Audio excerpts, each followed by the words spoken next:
We're live on Facebook. Hello, Facebook friends. I'm Love Coach Scott Katamas, and you are watching Saturday Night Alive for the Global Peace Tribe. And we're excited. We are about to unveil for you, for the very first time, our brand new bumper. So here we go, and welcome.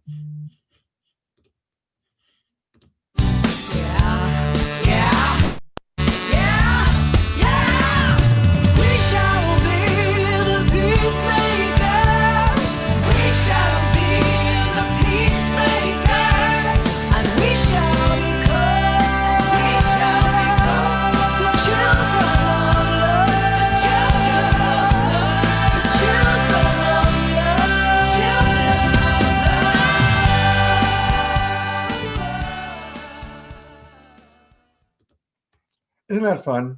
Hey, everybody. So welcome to our Saturday Night Live for the Global Peace Tribe show. As always, we come to you Saturday night with music and comedy and inspirational speakers. And in a moment, our partner Deborah will tell us all about our inspirational speakers and our theme for tonight. But I want to start by thanking you for being with us. Please share this out over Facebook. This is how more and more people are learning about us. Last week, we had over 200 people share us on their Facebook walls and groups. So we really appreciate that. And I want to thank our broadcast partners, Unify, Disclosure Fest, Global Days of Unity, Earth Dance Global, Awake TV, the Sign Network. I just had John and Summer on my show last night, getting to know them better. New Realities TV, Portal to Ascension, and my company, Love Coach Academy. So whether you're watching us through any of those particular broadcast partners or watching us live on Facebook, or those of us that are in the Zoom room, we have over 150 people that are in our Zoom room, and that number is going to go up and up and up. People from all over South Africa. We always have the Zoom roomers telling us where they're from. And I just saw somebody from South Africa. You know, this show started as a very local Bay Area, San Francisco Bay Area fundraiser for a friend. And the pandemic had just started. And so we actually took what was going to be a live event, put it online, had some musicians. People said, my God, this is great. Let's do this again. And it grew and it grew. And it kind of became national around the time that we brought on Deepak Chopra and Marianne Williamson. And then now that Unify carries us, we truly have gone international. So it's really exciting. And we're really proud of how it's growing.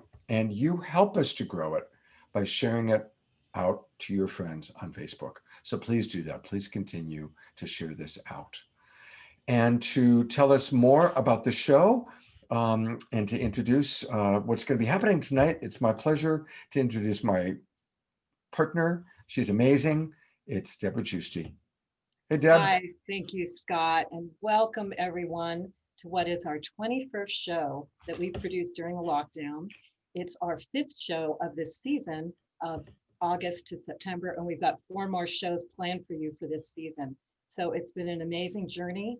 Thank you so much. If you've signed up for our Zoom room and give us a donation, which is optional along the way, that really helps us produce a high quality show for you. So much appreciation for that. And again, this is going to be a very special show. We really try to tune into the pulse of what's happening and bring you shows that something everyone's thinking about, that they want more information, they want more connection, they want keynote speakers and musicians that are really addressing these important topics. And tonight, our theme is navigating these unprecedented and revealing times. Now, when we emerged into 2020, a lot of us said, 2020, clear vision, we're going to see all the way. And wow, have we seen a whole other side of reality. And so much is being revealed now. A lot of this information I've been looking at and studying for a long time, and it's kind of been behind the scenes, but now it's coming up all over social media, all over everywhere. And it's really intense and really difficult to sort out and know what's true, what's not, and how do we integrate this information and really use it for positive transformation of ourselves and of our community and the solutions that we're creating now to get out of this current birth canal into a whole new world. And some of this information may be shocking, and some of this information may make you fearful. And for me, that's the most important thing, is to not go into fear and to not go into judgment and to not think what I'm hearing is exactly the way it is, but really allow myself to discern, allow myself to tune in to my inner spirit and understand what this is. And we're talking about all the information that's behind government stuff, what's going on with the pandemic, and just whole new reality shifts in the world. And what's really important is to not judge your family, your friends, and allow everyone to have their viewpoint, because everyone's viewpoint is important and we can all learn from each other. And the most important thing is to learn from each other and to unify together and to stay together. That's what this show is all about, is bringing us together towards a positive transformational outcome that we can experience during this very critical but evolutionary time. And the most important thing is love, is to really, the fear and the polarization stops the love from flowing. And the love is what's going to bring the high vibration and the insight in and allow us to connect and really high collaborate in a whole new level to create this new world that's being birthed now. So we have amazing speakers coming that are all going to address this. And we're so happy you're here. Please, again, share it on Facebook. We put the Facebook link in the chat room and we'll do it again. You can also have people join us on Zoom still. We'll put the Zoom link in again. And please share the replay. If you signed up on Zoom, you will get the replay on Monday. And please sign that, because this is going to be a really important show. And if you're with some of our broadcast partners and you want to join us in Zoom and become part of the Global Peace Tribe, which means you'll get the announcements and you can chat with us and join us on Zoom, just go to globalpeacetribe.com and you will see our website. You can sign up there and you'll get the Zoom link every week. You'll also get the schedule of all the speakers, so you can see exactly what schedule that who you want to see exactly and when they're coming on, which is really helpful. You'll also be able to join our pre-show programs. You'll also be able to participate in community connection. And that's after the show. We allow you to come on as a panelist and share a 1-minute transmission of what you think and what you want to share from your heart about the show or about what's happening in the world right now. And there's also a lot of free gifts and a lot of access to other shows and information we're going to give you. So go to globalpeacetribe.com if you're seeing this on Facebook or some of our broadcast partners, and you can sign up with us. And another thing we do that's really powerful with this show, not only do we give out important information each week, we use this as a catalyst for change. And we do this through our GoFundMe. We know that there's a lot of organizations that are assisting in the pandemic now and helping our community and doing good. And it's the power of our community that can really activate these organizations. So we have a GoFundMe, and we usually choose 1 or 2 organizations or possibly someone in need in our community. And it's your donations that come in during the show, anything from $10 to $100. People have given us $500. That is through the gifting economy, where we're gifting the show to you. And then you gift us back the green energy, the green love, and we gift that back to valuable organizations. It's amazing. We've funded about 20 organizations of about $1,000 each or more because of what you've given us. And we're going to share more about the organizations later. One organization we're going to have is Peers, and that's an organization that puts out highly incredible information of all the topics that we're talking about, that's research and documented, an incredible resource.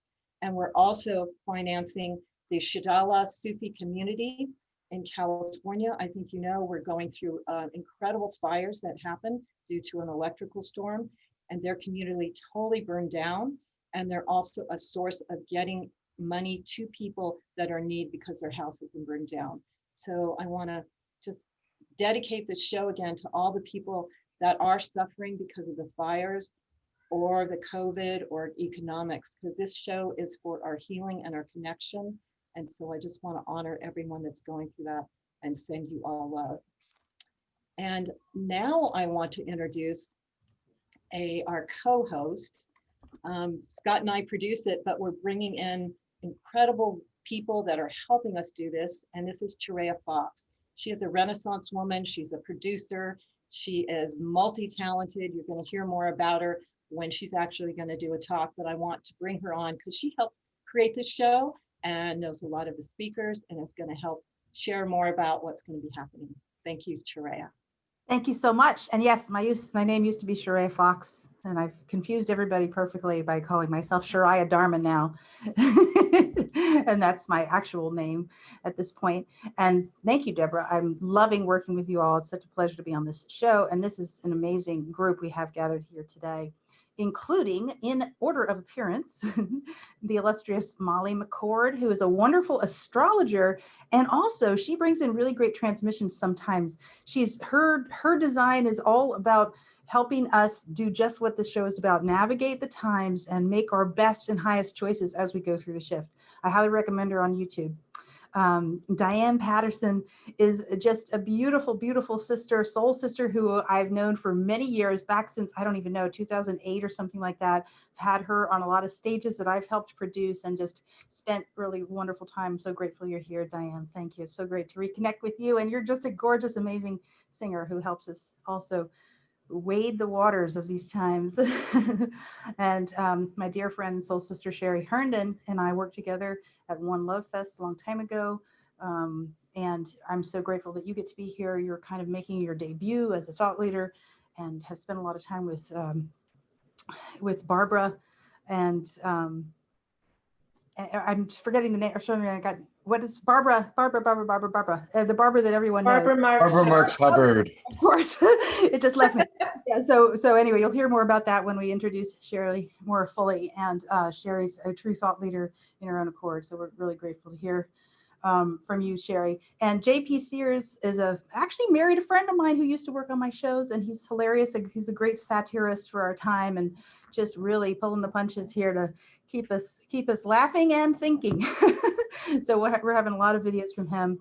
And Charles Eisenstein is a thought leader who's very popular in the larger community right now, who's also an author and has a lot to say about this particular topic from his heart for the purpose of helping to end the separation, which is probably the core problem, if you will, of being a human being on a planet here in our spiritual growth.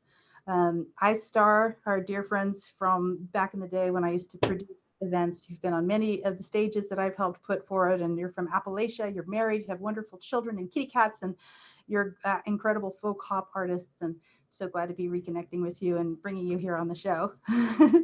And Abraham Jaffe, I'm just learning about, but he's a Sufi mystic, amazing advanced energy healer. I can't wait to learn more about him and learn from him, because this is one of my favorite topics of practice and study for 30 years. And Samuel J. I met at One Love Fest in 2016. Absolutely heart-touching, beautiful music that will touch your soul. It's perfect for soothing us and easing us through these times. Thank you. And Paul Levi, Paul Levy is a beautiful brother who's very much akin to my work. He likes to create reality and help us weave the web of language and imagination in order to create shifts that are necessary in our consciousness, which is actually the core of how we're going to solve these problems and move forward. And Fred Burks, we've heard about a little bit. He's got a platform called wanttoknow.info, along with a number of other really magical platforms, and spends a lot of beautiful time teaching others and really setting the tone for our conscious connection with what's happening in the world. And so we appreciate Fred for that very much. And Justin Deschamps, I've been at Portal to Ascension speaking alongside Justin a number of times now, and I've been on your radio show, and you are, as we talked about earlier in the pre-show, very much committed to bridging the gaps for people so that they can feel their own essence as they move through these times and this information and the quantity of information. And you're another person who very carefully vets everything that comes through your door. And I know that about you. I've been watching you do this and truly appreciate it, because discernment is key here in these times. And you're a great teacher of that. And I'm sure you're practicing it all the time as well. And Mickey Huff is the head of project censorship and a number of other organizations, and also an author. And again, this is someone who has dedicated his life to helping weed the wheat from the chaff. Like, what is really happening in the world? What does censorship mean? What is it? Why is it taking place? How is it taking place? And for those who don't realize it's taking place, maybe starting to initiate them into the realization that, in fact, yeah, even people we know, even YouTubers we love, are being censored at this time. And that's surprising and concerning. And we will be hearing some wisdom from Mickey tonight about all of that. And I think that does it. Hope I didn't miss anybody. But we're in for a really fantastic show, everybody. Thank you so much for joining us. And thank you, audience, participants, everybody on Zoom, everybody on the live streams. Just welcome, welcome, welcome. And let's get into it. All right. Thank you very much, Treya. It's great to have you on the team. Welcome, everybody. We've got over 250 people now in the Zoom room. Continue to tell us your name and where you're from, and definitely comment on the show. And as you comment, we just want to request that people, nothing personal, no personal attacks. We are an inspirational variety show. Tell us what you're inspired by, how you're inspired by what Fred or Mickey or any of our speakers have to offer. All right. So we're about inspiration and sharing our perspectives, but not attacking anybody. All right. And with that, we always love to get going with music. And I'm going to turn over to Deborah to introduce our first musical artist. Yes, thank you, Scott. We do love to go with music. Setting the vibration and the tone of the show is so important. So we always invite an incredible musician, and we've been wanting to have this woman for a long time. Diane Patterson is an amazing musician, and she has been on the circuit forever. She's performed with me during my harmony festivals for many years. She performs at a lot of goddess festivals. She's worked with Annie DeFranco and many other people, and she's really a world healer. She writes her own songs. Her healing, her message, her activism, the transformation of the world comes through her songs. And we're so happy to have her start the show and give us her love through her music. Thank you, Diane. Welcome, welcome. Thank you so much. I'm so glad to be here with you all, navigating these times. If you can hear everything, I'm going to take off these phones and just play music. Sound good? Sounds great. All right.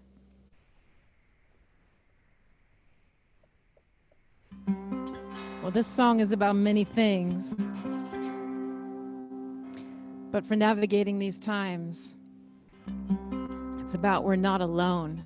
And I love what you said, Deborah, about finding that place where we can know that we are together, that we're all together in this.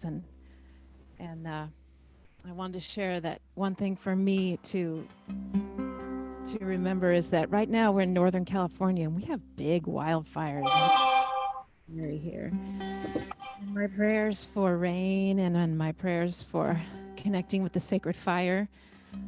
I remember that I'm not alone in making this prayer. And not only are many humans making this prayer, but many living creatures and all the plants would love to breathe clean air, to not be burned in the fire, and to live.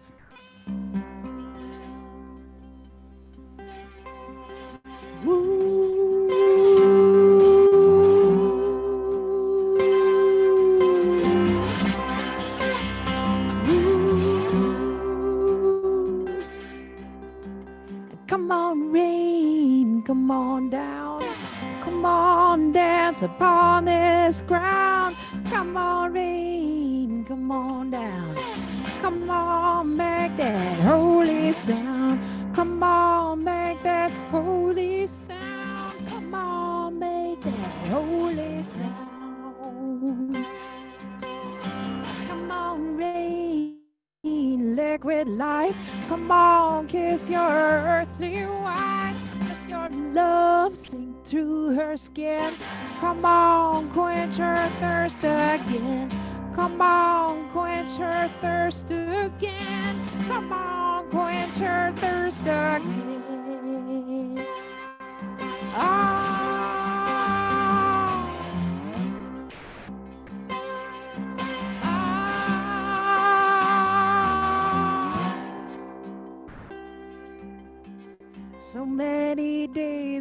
nights out praying, down on my knees in the desert like a child. Alone, running wild. All of those days and nights in the desert, looking for rain and forgiveness for a child. Alone, running wild. What have I done? I asked of my mother. What have I done? I cried of my father. I'm just a child, alone, running wild. Oh, oh, oh, oh, oh, oh, oh.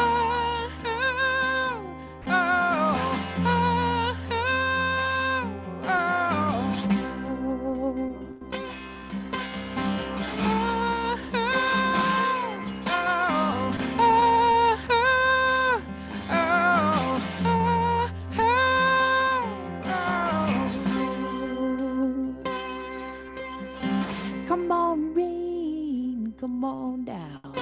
Come on, dance upon this ground. Come on, rain, come on down. Come on, make that holy sound. Come on, make that holy sound. Come on, make that holy sound. Come on, rain, liquid light. Come on, kiss your earthly wife. Let your love sink to her skin. Come on, quench her thirst again. Come on, quench her thirst again. Come on, quench her thirst again.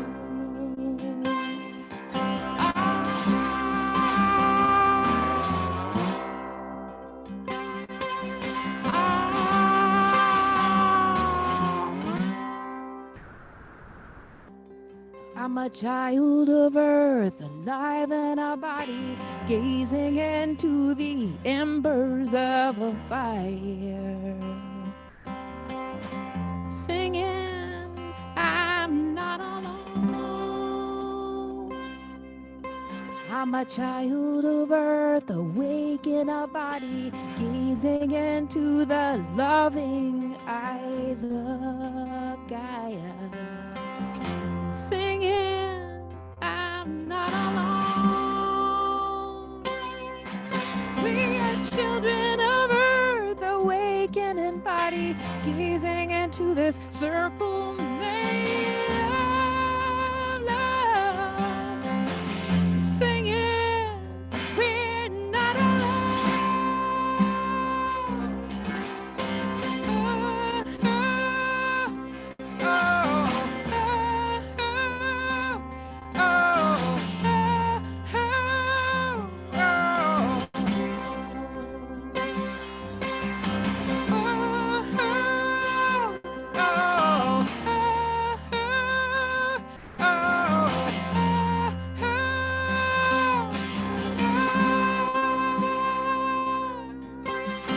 come on, rain, come on down. Come on, dance upon this ground. Come on, rain, come on down. Come on, make that holy sound.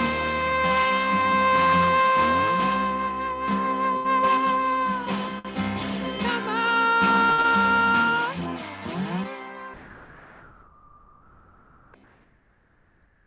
Whoa. So much love. Thank you so much. And such a perfect song. I'm actually was evacuated from my home 10 days ago and have been staying with a friend and operating in with a lot of smoke. So thank you, Calling for Rain. We're going to hear more from Diane a little bit later on in the show. She's blessing us with another song. We want to just always support our artists and our speakers. So please, you can find her on Instagram at Folk Goddess 2. You can find her on Facebook at Diane Patterson Music, and you can find her online at dianepatterson.org. So let's definitely support Diane and her amazing music. Thank you. And to introduce our first full speaker, here's Treya.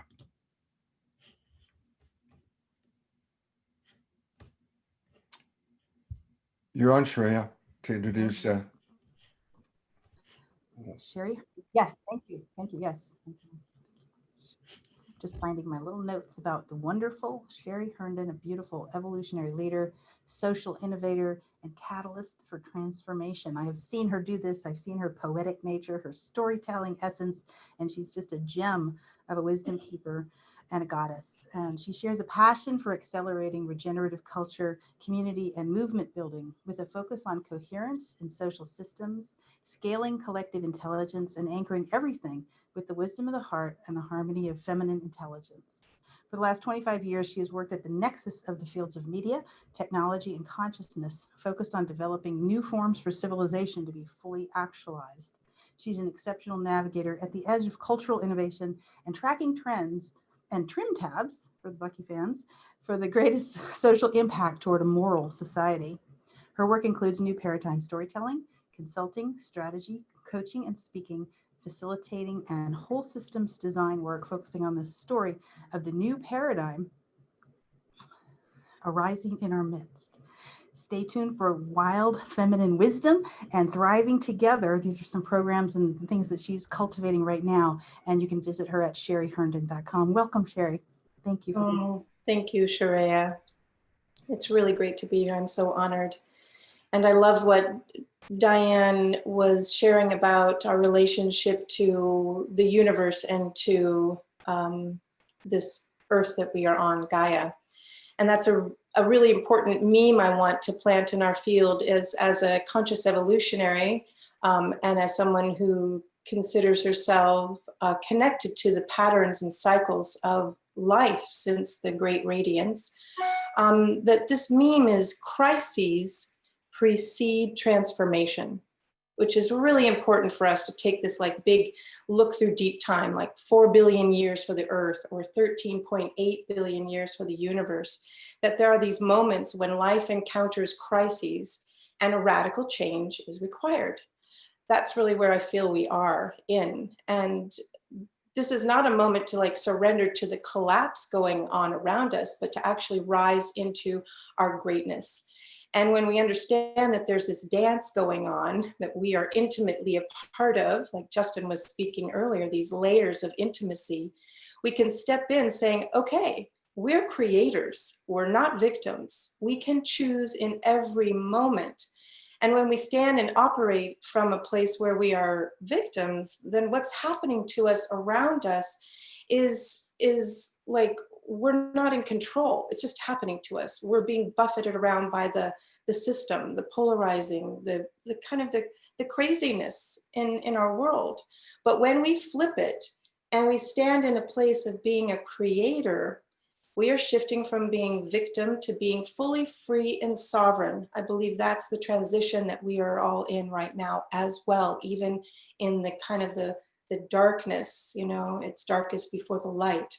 So it's a good reminder that we created all of this, all of these systems as a species, so we can redesign it. And when we're looking at this navigating, I think another level is what's our moral compass? What's the moral, ethical foundation for a new culture? And it comes down to the simple ways that we navigate in all of our relations. And there's sometimes when we don't actually know what is true or what is not. And that is actually beautiful to admit we don't know. Oh, I don't know. I think that's so refreshing, you know? And are you listening to something that someone has told you and do you just take it in without thought, like it's just true? Or are you taking it in and receiving it into yourself as like this sovereign being? It's a whole different way of receiving information. And I believe that we're really renegotiating with the very structures of all of the systems on the planet. There is a collapse going on, and this is what the Hopis call Koyaanisqatsi. The world is turned upside down. And it's been like this for a while, but now it's really in our face. And in some ways, this is awesome because we humans seem to need crises to get activated. So I'm thinking of this whole time that we're in as a kind of doorway into our initiation, into our greater potential, into our greatest social potential. That's what I'm choosing. So when things are at their worst, what becomes possible? And here's one of my favorite quotes from Nobel Prize winner Ilya Prigogine. He was also Barbara Marx Hubbard's, one of her favorite quotes too. When a system is in the greatest chaos, that is when there will arise islands of coherence in a sea of chaos, and that will make all the difference. So I invite you to consider yourselves as being islands and clusters of coherence, with deep inner alignment, with the shared values with those around you, and working in those alignment fields, and know that whatever frequency you're holding, no matter what it looks like around you, that's making more difference than you can possibly imagine. So I want to just invite us all to, in this moment, what's that most beautiful dream that you have that you can hold on to no matter what? Can you stay and be in the still point when the polarities are pulling you in opposite directions? Can you listen from a place that is deeper than the place where you think you already know? And here's something to consider. At best, our information is incomplete. I don't care who you are. And at worst, it's inaccurate. So that's good to recognize that we can humble ourselves into that and realize that we're standing in a territory that has a level of insanity to it. The corrupt codes are in our face, and we can choose different ways to be. So here's another really important meme. Face everything and avoid nothing. This is one of the 5 tenets of evolutionary enlightenment. So we notice the crises, we feel it, we don't run away from what those intense energies are, and we grieve for everything that's dying, and we're in the paradox that life and rebirth is happening as well in every single moment. So I invite us all to embrace being a creator and to claim it. We are architects of our future, and this is the threshold of what I call and we call the golden decade. So we're using our powers of creativity to invoke this. And here's a few more distinctions. We're moving from the age of concept to the age of embodiment, out of our minds and into more of our hearts and our bodies, which has this vast intelligence to it. You actually have 5 billion miles of DNA coil in your body. So just think of all that latent DNA waiting to be activated. That's also what's coming. And as I said already, we're shifting out of victim to creator, out of the drama triangle, which a lot of these dynamics are, into a creator dynamic. And when you take a creator stance, you can fully inhabit and stand in creation codes, no matter what's happening around you. And then we're moving from survival as a species to thrival. This is like what we're choosing. These times are a profound invitation for us to take more radical responsibility for whatever is ours to do and be. And we all know what that is. And we need more critical thinking skills. We need to be trained in this. You know, we should have a new curriculum in schools for what we need now. More dialogue skills, and we need to be upgrading these capacities for our times. And we need to get still enough to connect with our deepest knowing, to know thyself. And along with that, that means we really take time to notice where we're not loving ourselves enough, and then love ourselves more compassion, more forgiveness. That's the only way. We do it here, we do it with all of our relations. And I want to just speak really quickly about our spiritual, progressive, regenerative, evolutionary, unity, freedom, love movement. Whatever those words are to describe this global movement. I believe that we're being asked to go deeper, come out of spiritual bypass, and to take another look to see where we haven't been fully tending our own garden. We don't want to appear to others in this culture of narcissism that we don't have it all together. Well, as a culture, we're standing in the fire. It's an alchemical fire of transformation and revelation. So let's not be in denial, but to be fully awake to the dreams we hold in us. This is the bridge. So I want to leave everyone with a focus on our dreams and on our greatest heart's desires. For coded in those dreams and desires is the blueprint of your evolutionary potential. This initiation into our greatest potential.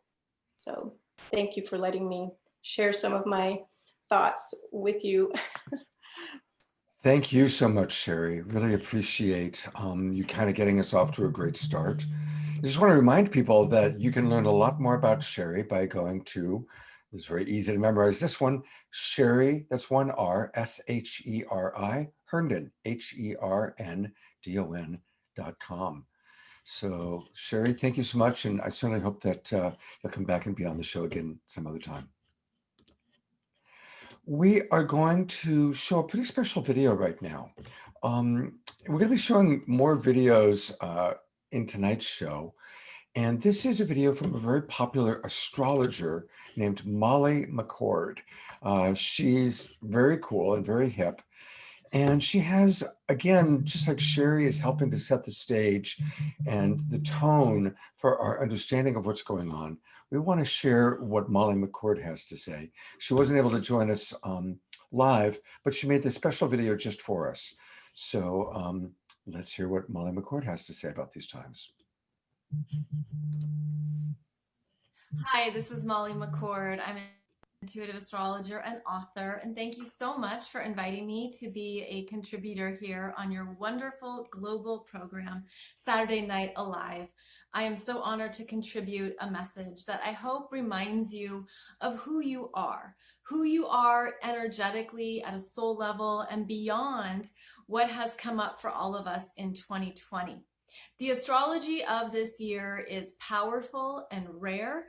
We've been talking about it since 2018, how 2020 was a turning point as we started a new decade. And here it is, right? We can see the proof everywhere.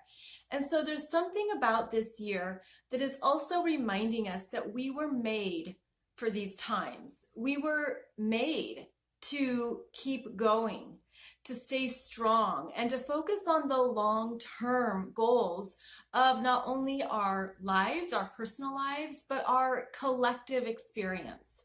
So as we continue through this very big year, please remember that you arrived here on this planet with everything you need, and that part of the joy could be in reconnecting with these parts of yourself, remembering your mastery, rediscovering some of your tools and your wisdom and things that you had that you didn't know how to make the most of. Well, 2020 is really showing us more of who we are and what we can do individually and collectively. So as the year continues on, we are going to have some more big astrology. The year isn't over yet. We're going to have some more big waves that we'll be riding. And yet, please know that the long-term trajectory of all this is to bring us to a very beautiful place. More of your own dreams, more of your own joys, understanding more of who you are. Because one thing that's been very clear about 2020 is how we've had to be in our own energy fields, right? We're in quarantine, we're isolated, and so we're in our own energy, in our own auras, in our own minds, in our own hearts, and we're getting to the heart of what we're about and what we want in our lives and what really matters, what really, really matters, where you could have thought certain things were important to you. And as this year maybe cleared those things away, you came into some new truths, some higher knowings, and some truer understandings of what's possible in your life. And I hope that 2020 is gifting you with some of these messages and some of these understandings. So just know that we were made for these times. We are made to keep going, to stay strong, to continue to evolve and honor our mastery, and to look at what is within you that is really giving birth at this time.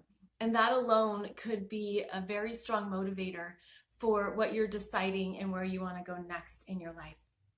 So if you want to join me, I do more energy updates on my weekly astrology podcast. Otherwise, I am grateful for your time this evening. Thank you for having me, and I hope this was a valuable reminder of what is unfolding now in the higher realms and how you can always tap into that. You can always go higher, and you can always trust yourself more. Thank you. Thank you, Molly. And for more about Molly McCord, here is how you can reach her. I love her website, www.consciouscoolchick.com. Isn't that wonderful? consciouscoolchick.com. Or you can also read about her or find out more by going to Molly McCord online. So thank you. So as those of you who watch our show know, we always have some comedy, sometimes some magic. And before we get to our keynote speaker, Charles Eisenstein, we're going to show the first of several J.P. Sears videos. Throughout the night, we're going to show some J.P. Sears videos. And so again, you know, J.P., I'm sure most of you probably know him. And this first video, he like covers it all. It's pretty amazing. He actually did it a while ago. And again, we're not making any kind of a political statement where he makes fun of certain things. We're not saying that those things are good, that they're right, that they're wrong. We're just learning to kind of laugh at all of this. So here we go. This is what J.P. Sears has to say about the Illuminati. And I love the whole part that he's like hiding in the bathtub. That kind of like sums it up, doesn't it? Anyway, let's have some fun with J.P. The world's falling apart lately. It's pretty clear that we're in the process of being completely taken over by the Illuminati, and the situation's escalating fast. First I gotta tell you the truth. Who are the Illuminati? Only a power-hungry secret society intent on world domination through establishing a new world order. They control all the governments, the banking system, and mass media. They're also a satanic cult. They're not good guys, these ones. Right now, they're making big-time moves in the U.S. government. They've always run the U.S. The Illuminati was founded in 1776, the exact year the U.S. was founded. Here's how they work. The 13 most powerful families in the world, including the Rockefellers, Kennedys, and Rothschilds, are all bloodlines of the Illuminati. And the banks, governments, CIA, KGB, NSA, they're all designed to serve and support the 13 families and their Illuminati agendas. Don't believe me? Type in the word Illuminati backwards into your browser. It takes you right to the NSA site. You can see the signs and symbols of the Illuminati everywhere, if you just know how to see what there is to see. The 6 is everywhere you look, which represents the 666, the number of the beast. Are people just placing their index finger and opposable thumb comfortably together, taking advantage of their natural range of motion? Absolutely not. They're secretly, in a not-so-secret kind of way, promoting their Illuminati involvement while brainwashing you to be under their spell. The pyramid, oftentimes displayed as an inverted pyramid for extra covert expression. The large base represents all the little people at the bottom. The capstone represents the 0.001% ruling at the top. The all-seeing eye represents they're always watching you. You think you're watching me, but they're watching you watch me. I've done some research where I've analyzed pictures of Donald Trump under close scientific scrutiny. What did I find? He too has an eye.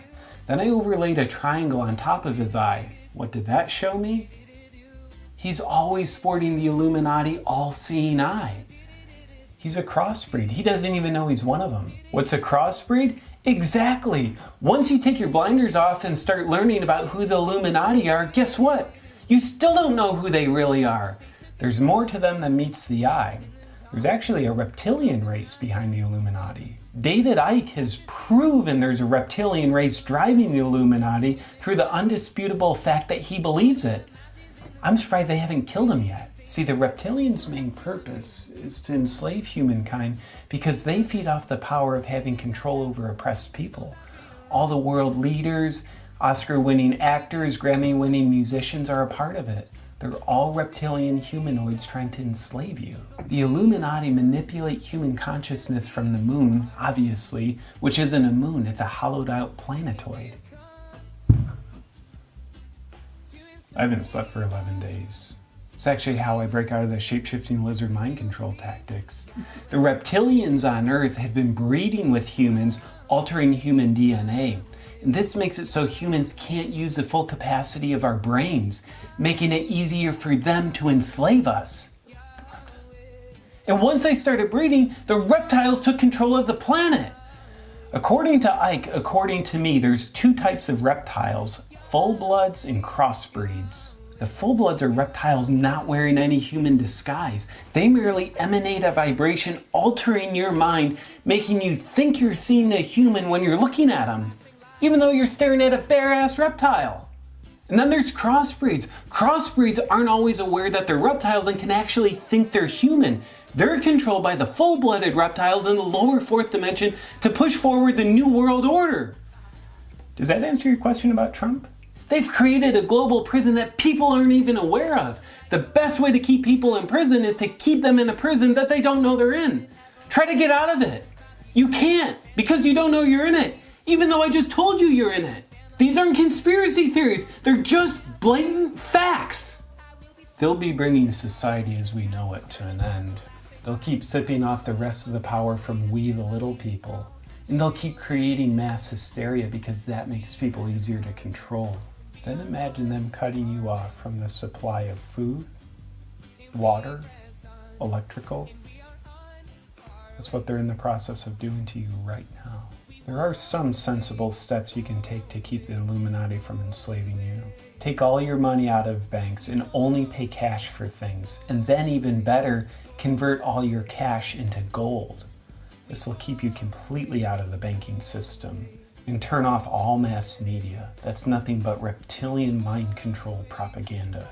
And for God's sakes, take your kids out of public schools. Their core curriculum is rooted in New World Order brainwashing. And store food and water. You'll want at least a 3-year supply. Earlier today, I dug a 4-foot deep by 4-foot wide hole in my backyard and filled it up with food and water. Then I buried it so no one would find it. Then I had a huge pile of dirt left over. I buried that too.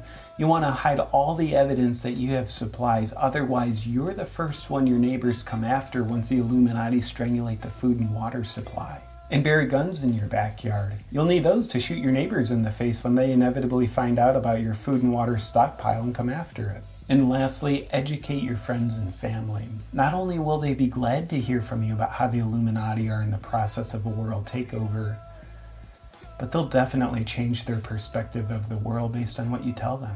They think you were crazy if you didn't share all this with them.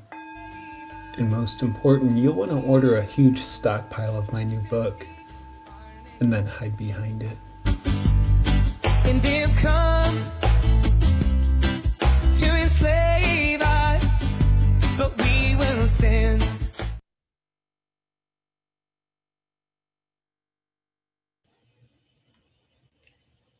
You're muted, Scott. Thank you. Yep. See, I think the Illuminati is trying to stop me from sharing this critical information, and they're muting me. But they muted me by me thinking that I wasn't muted. So maybe I'm like one of the crossbreed ones. Wow. I'm a little nervous. I'm going to turn it over to my partner, Deborah.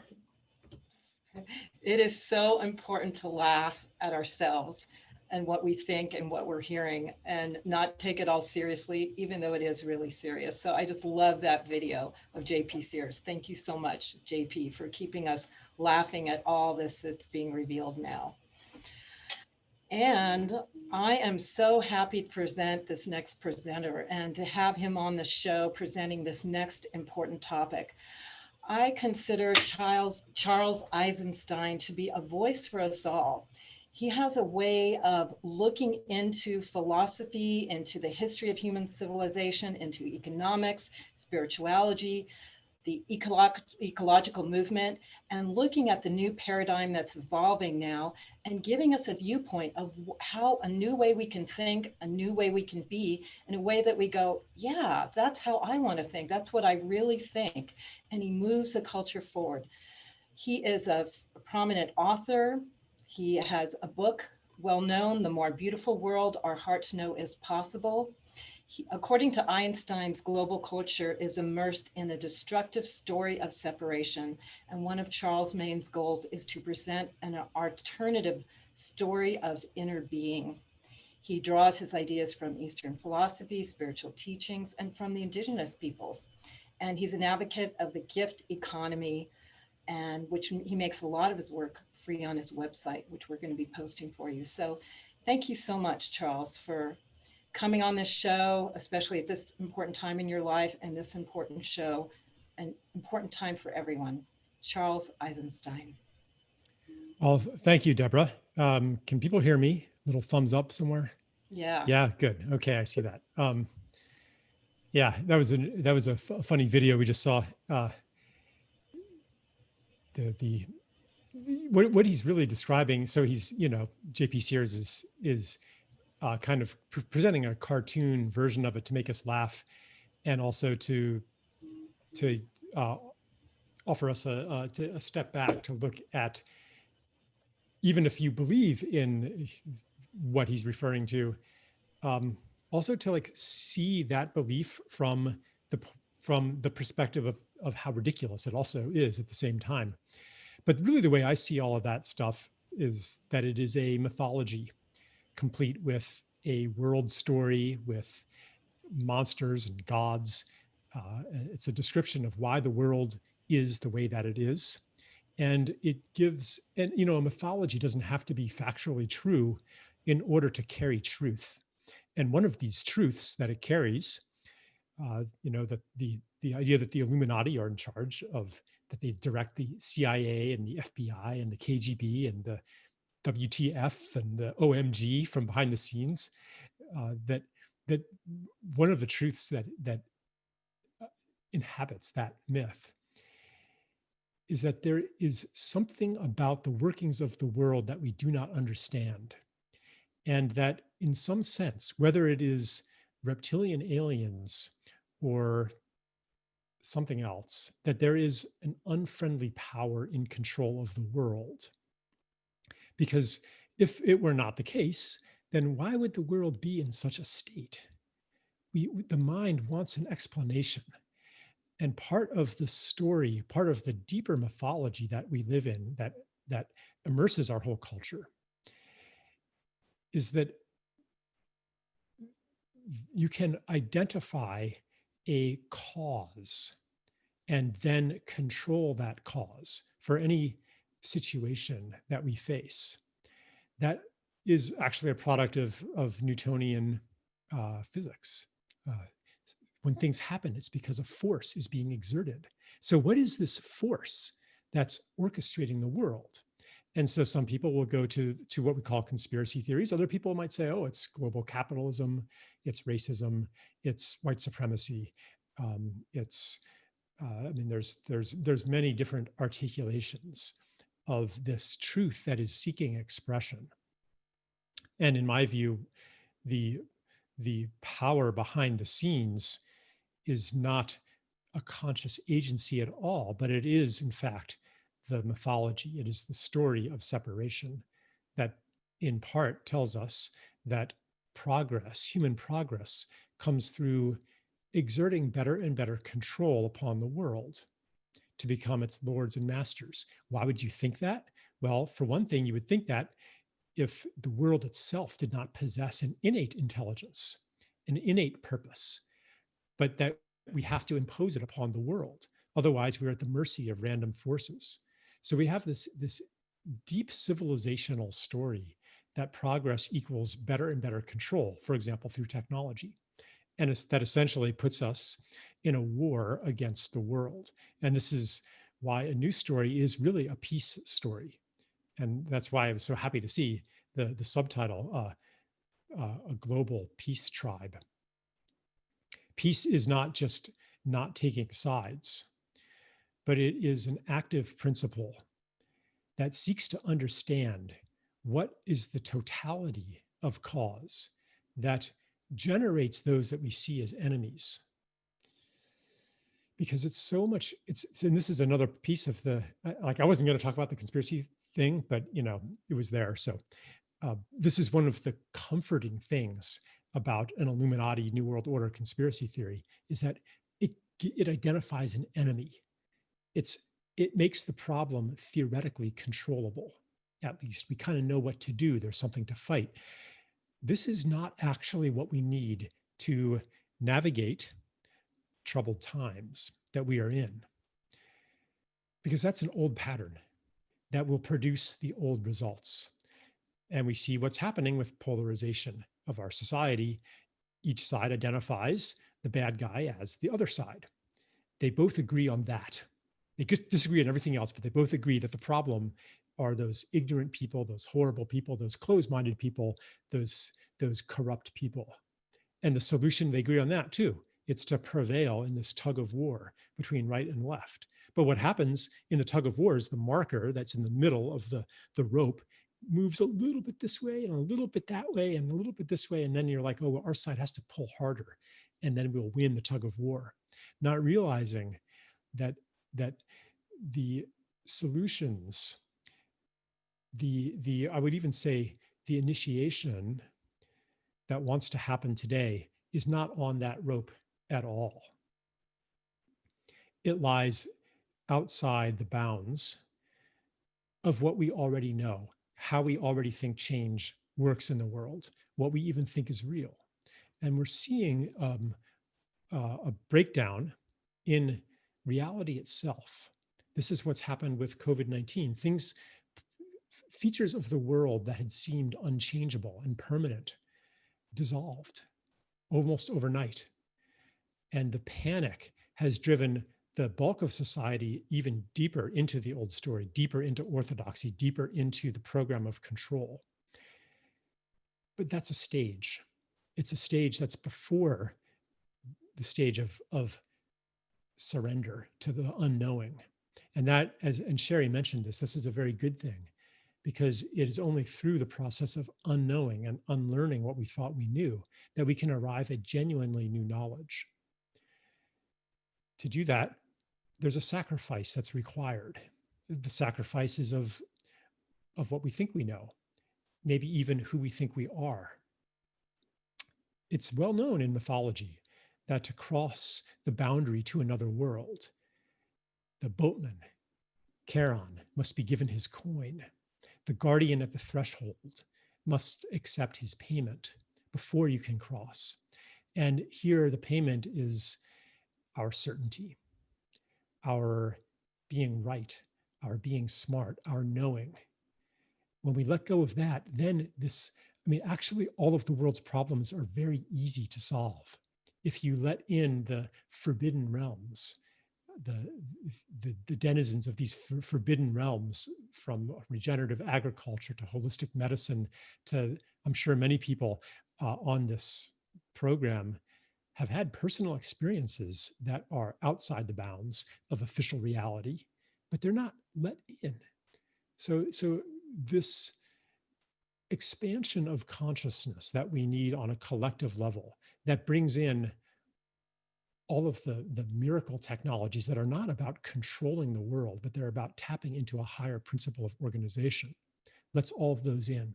Let's in the capacities of human beings and human nature, what human nature becomes when we are in the spirit of the gift. And also let's in the horrible things that and I think we'll probably hear about some of these shadow realms. J.P. Sears was making fun of one of them, but maybe some of the conspiracies are true. How do you know? They disturb reality, so we shut them out. They can't all be true because they actually contradict each other. Is it a flat Earth? Is it a hollow Earth? Is it whatever other Earth? So they can't all be true. But perhaps what we as a collective think we know is not entirely true either. And so we're standing at the precipice of this void that can be really scary. But there's another side to it. So I was supposed to speak for 12 minutes, and I'm not sure if that's finished yet. Let me see if there's one more thing to say.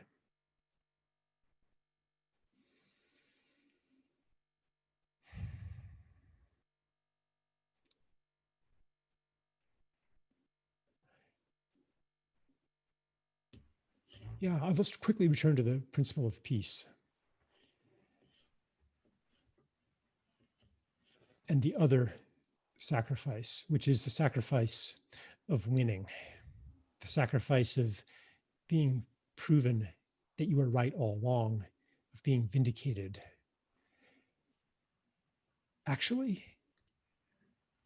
most people, probably every person, is going to actually experience the opposite.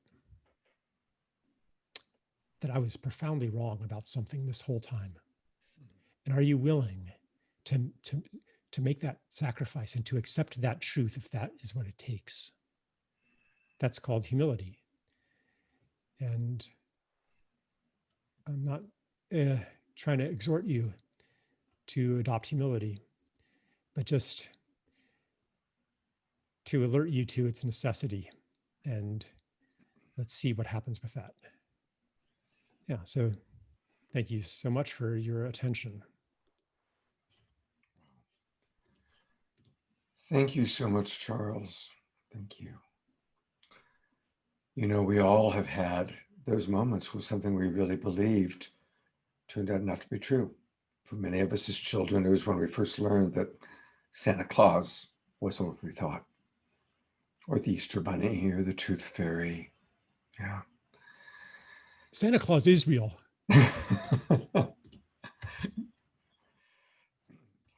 Charles, I asked you not to present any personal opinions on this show. But you know what's interesting? How many people out there, when I even brought up the pain of Santa Claus not being real, I bet that was a painful moment for many of us. I can remember arguing, with the big kid. I don't even remember his name, but some older kid. Santa Claus is fake. And I was arguing valiantly for, Santa Claus, right? And so there it is. There's an example of something that maybe many of us can relate to. Treya, if you're here, we're going to have iStar on next, and you were going to introduce them, but there you are. Thank you again, Charles. Thank you so much. And blessings to you and your family in this precious time. Yeah, thank you. Treya, take it away. Thank you. iStar is a dynamic duo from Appalachia that do music called folk hop, and it's their own special blend of music that from all their years of being independent musicians. And finally, as a couple, they've also come together to provide us with this really awesome, powerful music, which also has a social mission and always wanting to uplift, inspire, disclose, and bring more truth and light to the world. So thank you and welcome. Hey, everybody. So nice to be here. It's a lovely night in Asheville. And, this year, as with everybody, has surprised me with the intensity that we've constantly been faced with, whether it's issues of a global pandemic or ongoing racism and police brutality, and the cries of humans around the world to birth this vision where more or less it works out for most people, and idealistically thinking, maybe even everybody, we could create that. So this year I think we've found so much solace and grounding in music, of course, but also getting outside and being with nature and letting nature regulate us and train us back into those more grounded frequencies and where we can remember who we are and tap into our heart power. So we got a song tonight. It's called Root Down, Bless Up.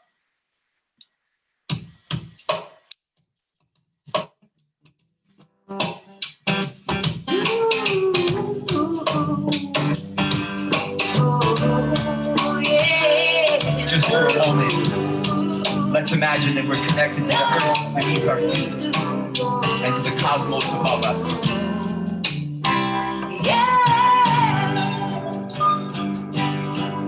Root down, deep beneath the bedrock, bless up. let it all go. Move down, deep into your sweet spot. Bless up, don't stop, let it all go. Move down, deep beneath the better off. Bless up, don't stop, let it all go. Let it all come, let it all go. Lifting every stone upon this life track. It all adds up to one step, you do the right path. No one is typecast, but might be challenging to find a bright path that lets you spread wings with sonic boom and a bright flash. Somewhere between letting go and feeling like you might crash. There's an altitude, a steady move, a ready move, a tight grasp, I write fast. Any dude, sight backslash them to my footfalls. Stood tall in the heavy rains, calls and oversights. Straight up tangled webs, withstood a cobra's fight. Enthralled by the hand of guidance, turn the silence up until it's deafening. Letting in the solvents, rinsing out the sediments. Genuine evolution of the specimen. Down blessing, I'll be my daily regimen. Down blessing, I'll be my daily regimen. Down bless up, be my daily. Down, deep beneath the bedrock. Bless up, let it all go. Move down, deep into your sweet spot. Bless up, don't stop, let it all go. Move down, deep beneath the bedrock. Bless up, don't stop, let it all go. Let it all come, let it all go.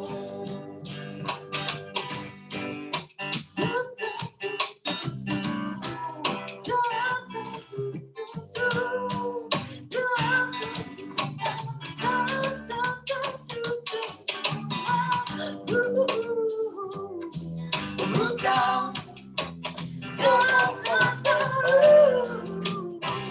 Yeah.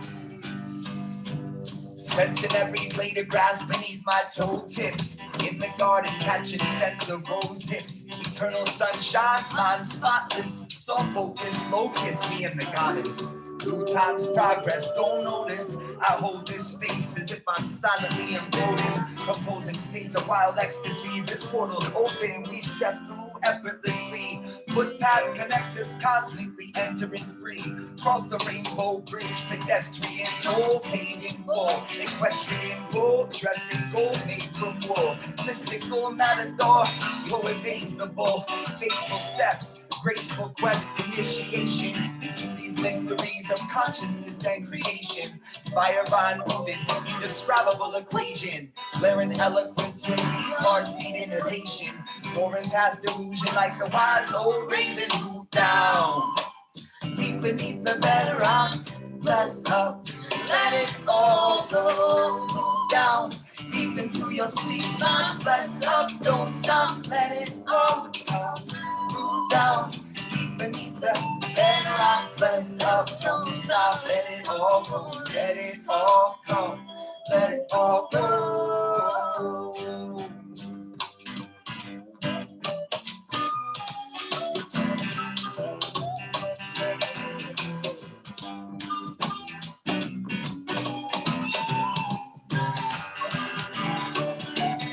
Move down just a bless up, just a move down, just a bless up, just a move down, just a bless up, just move down, bless up, down, bless up. Let it all come, let it all go, let it all come, like the river flow. Let it all go, let it all come, let it all go, like the river run.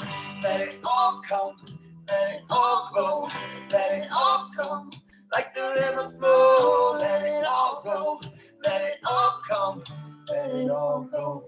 As I went down to the river to pray, studying about that good old way, every shower, the starry crown. Good Lord, show me the way. Oh, children, let's go down, come on down. Oh, children, let's go down to the river to pray. That was beautiful, absolutely beautiful. Thank you. Thank you so much. We're gonna they're gonna be coming back and doing another song for us in the second half of the show. but I just want to let everybody know that you can find out all about them by going to istarvision.com. That's ISTARVISION, istarvision.com. They've got a new album out, Cycles. Let's get it. Let's all get their new album. Support them and the children and the kitty cat and the dog that we met earlier today. Thanks for being on the show. Looking forward to hearing your song this afternoon. Thank you. Or this afternoon, later today. Oh boy. So, we are certainly grateful for the many blessings in our life, but a lot of people are going through hard times. There's massive, massive fires taking place through the Bay Area. There are two massive wildfires that have been happening the last 10 days, and they are now the second and third largest wildfire in the entire history of California. And they're both happening simultaneously, as well as other fires. What happened was there was a very rare thunder and lightning storm. It was dry lightning. And the people who study these things said that there were over 20,000 lightning strikes that hit the Bay Area. I guess conspiracy theorists that are not fond of San Francisco Bay Area politics might have a theory about it, God smiting us down. But nevertheless, it started over 400 fires, several of which became massive. So it's been a really tough time. And actually, I was evacuated and I still haven't even gone home yet, although I am now available to go back home.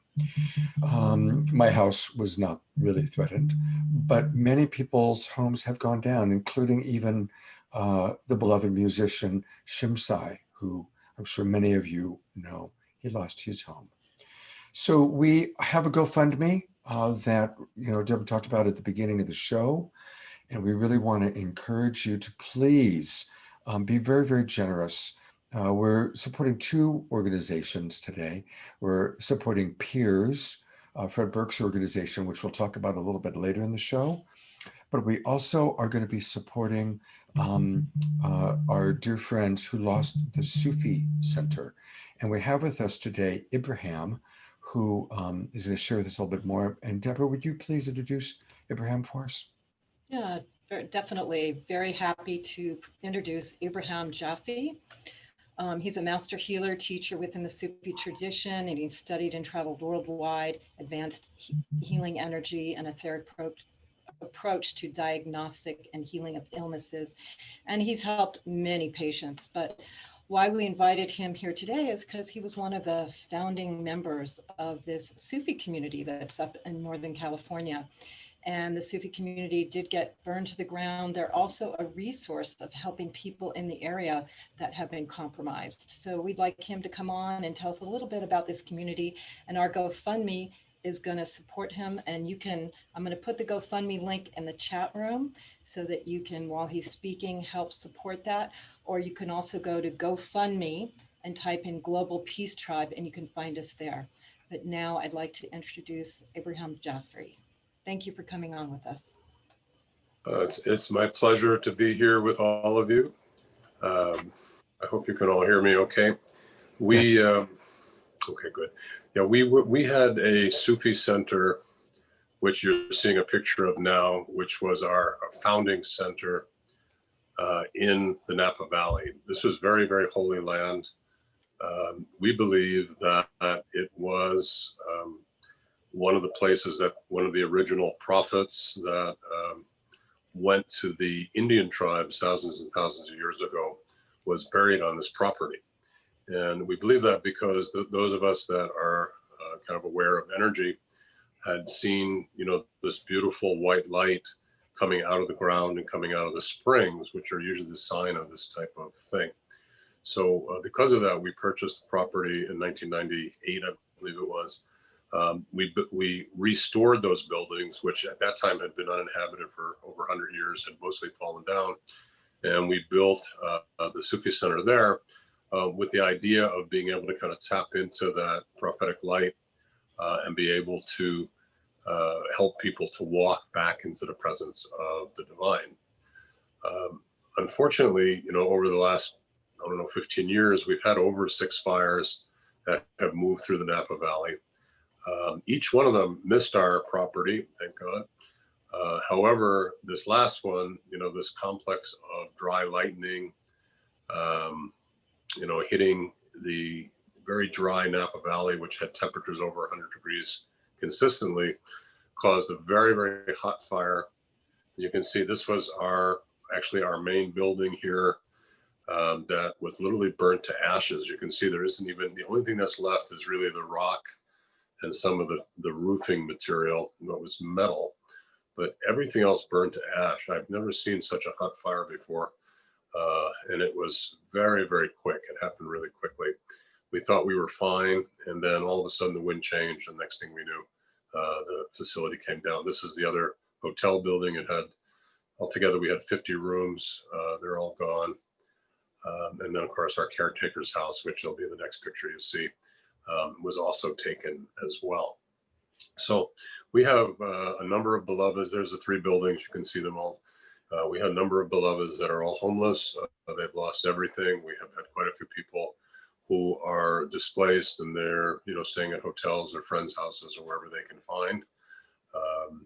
And we're trying to give them what they need. We are trying to raise about $12,000 for those people. So if people could give anything at all, we'd be really grateful for it. If you don't know anything about the Sufis, we are a mystical branch of Islam. We are the ones that are trying to bring peace. We're trying to stop all the things going on, both with the fanatical side of things and also with the more conservative side. We're really about love, and we're trying to bring the love back both into the outer exoteric sides of things, but also in the inner dimension of things. So we're a mystical path to unity with God, enlightenment, oneness, and change happens, and your help would be very, very greatly appreciated. So thank you all very much. And I thank Saturday Night Alive and all the members here for inviting me on. And I really appreciate the love that you sent to me. Thank you very, very much. Thank you for coming on and being with us. And actually, we're going to lead, we're going to do our prayer and meditation. We always do a prayer and meditation. We're going to do that in just a moment. But I want to, again, just really ask everybody, please be generous. Go to our GoFundMe so that we can really, help support the center and so many of the people that were left homeless from the center. So your help, your support is really needed. And one of the things that I do on this show is later on in the show, I give thanks to all the people who donate. So whether you donate $10 or $1,000, we give thanks. We thank Tom and Jerry and whoever comes in and donates. So, and if you don't want your name mentioned, you can just put it in as anonymous. But please, please, please be generous.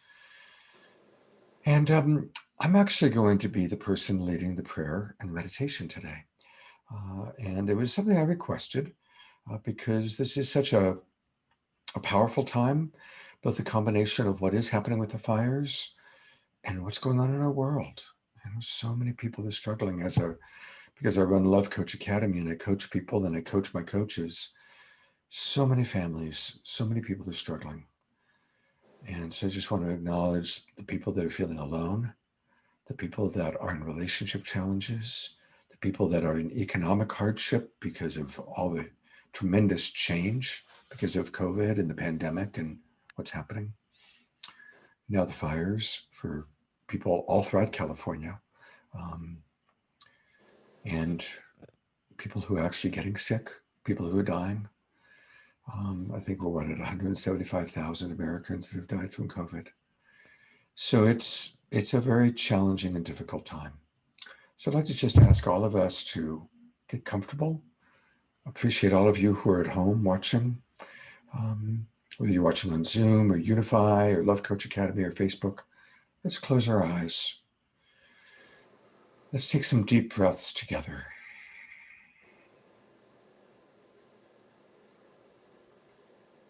And invite all of us to feel our connection to the earth. Perhaps even bring your attention to the soles of your feet, to your root chakra, and feel your connection to Mother Earth.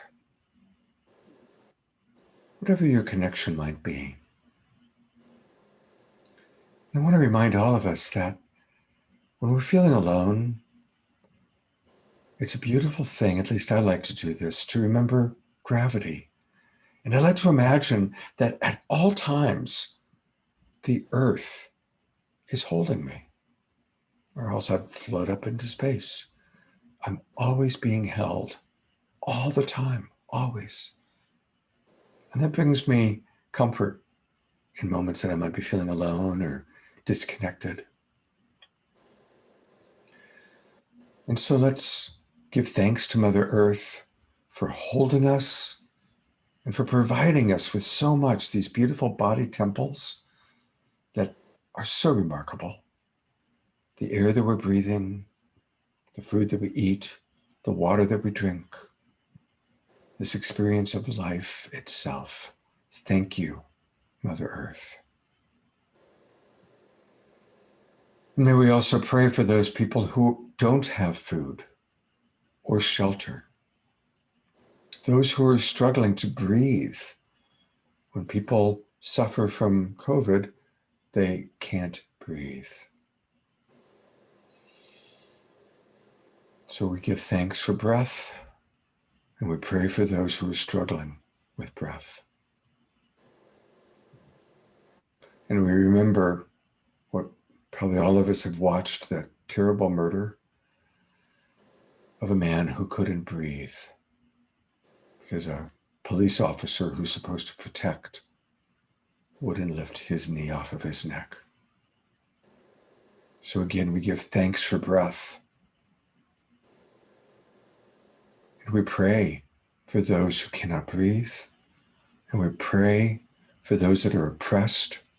And we pray that truly at this time, social justice, economic justice, racial justice will emerge in this new world that we hopefully will be creating together.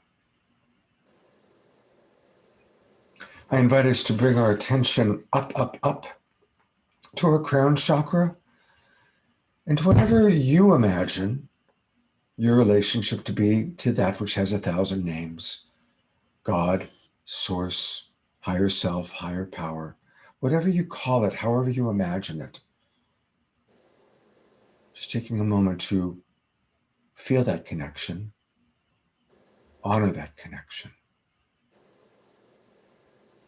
If you have faith, being grateful that you have faith. And if you are struggling with faith, may we all pray for clarity and genuine, authentic faith for each individual to experience in their own unique and perfect way. Maximum grace for all beings everywhere to have faith, to have a connection that's real for them to that which is imagining all of this. And finally, I'd like to ask us to place our hands on our heart and to feel your heartbeat. And I'm going to just share something that I like to imagine. I like to imagine that Mother Earth, and I like to call God or higher self Father Sky. So I imagine that Father Sky and Mother Earth are making love inside each of our hearts. As you feel that heartbeat, what if every heartbeat from your first to your last is a stroke of divine union between Mother Earth and Father Sky? What if your life is that sacred, that precious? For I believe that it is. I believe that each and every one of us has a very sacred opportunity to learn lessons of love,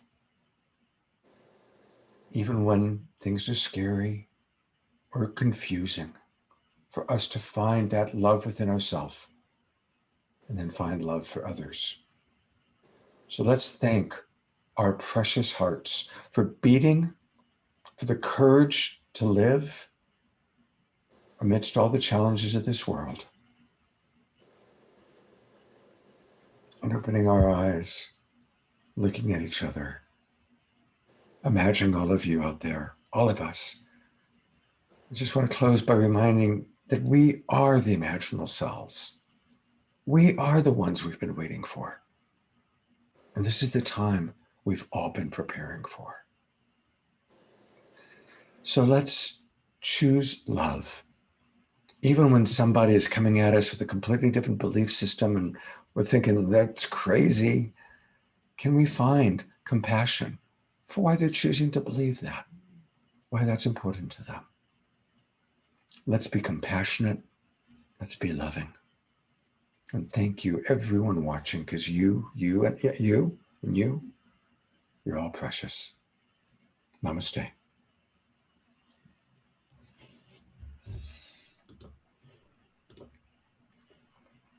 Hello, everyone. It's my pleasure to welcome Samuel J. now. Samuel's a very innovative, beautiful, touching musician who comes to us from Cornwall in the south of the UK.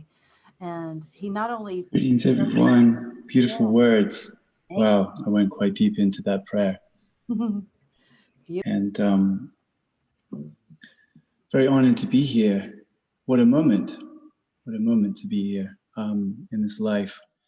And seeing so much potential for creation in the world, and really seeing this as a big opportunity to be guided to a place where we are,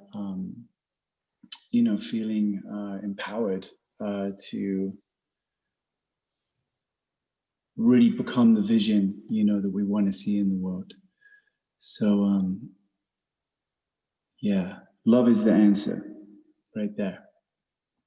I'm gonna play a song called Angel Song that I've played in all kinds of different places around the world, and felt like the right song to follow that prayer. And yeah, hopefully you guys can hear me clearly. In fact, could I get a thumbs up from one of the members of the board? Sounds great. You guys are all good. Sweet. All right.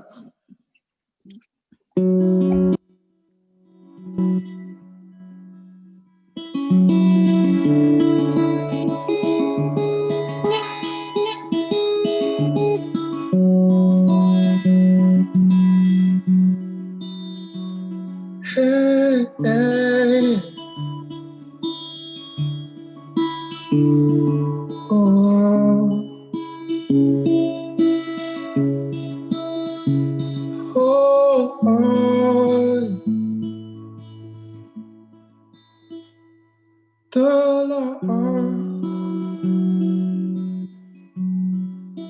Oh no, it's all around. Yeah.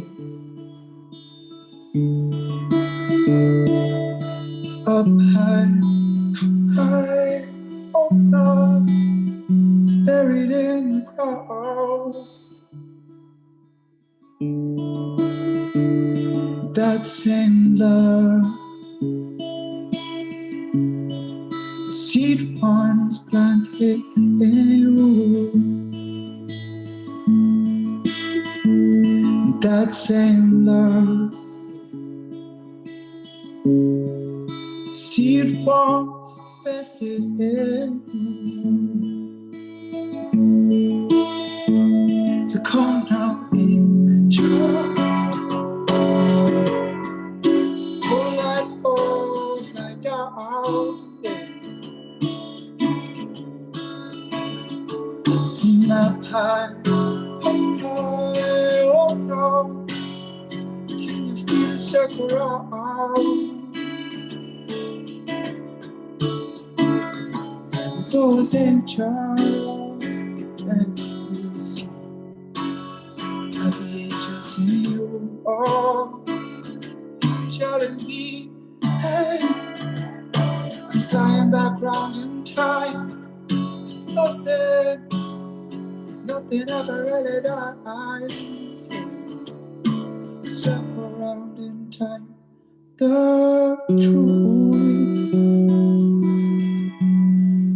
truth now that's all around.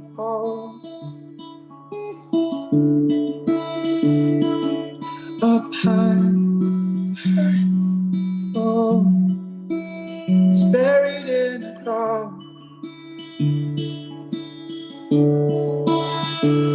That's ain't true. See folks planted in you. That's ain't true. See once vested in you. Come now, angel. Oh, now over down.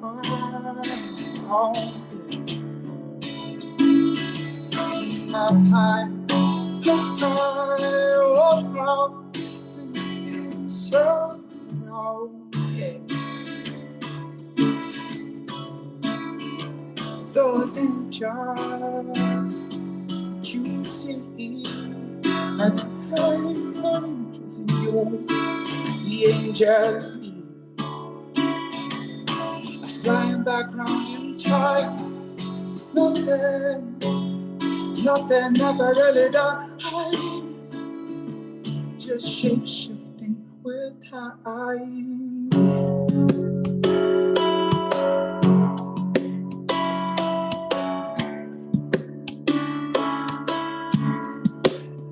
Just shape shifting with time. Nothing ever really dies.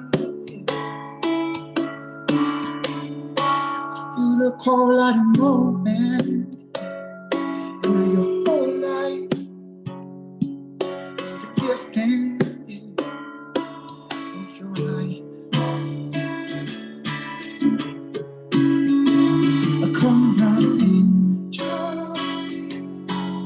Oh, down.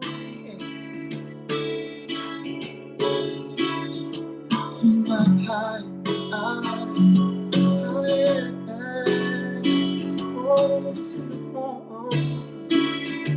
maybe we can go sing something wherever you are in the world.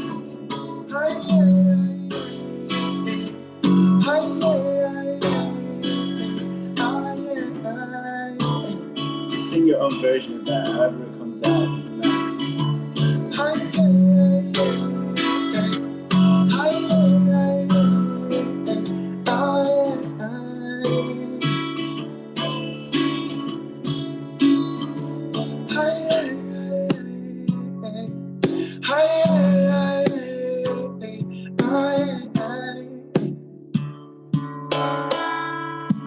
Sing for peace.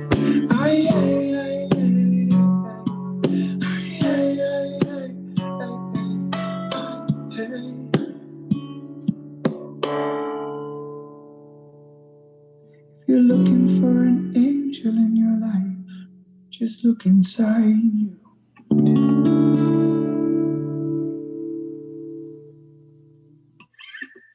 Thank you, everyone.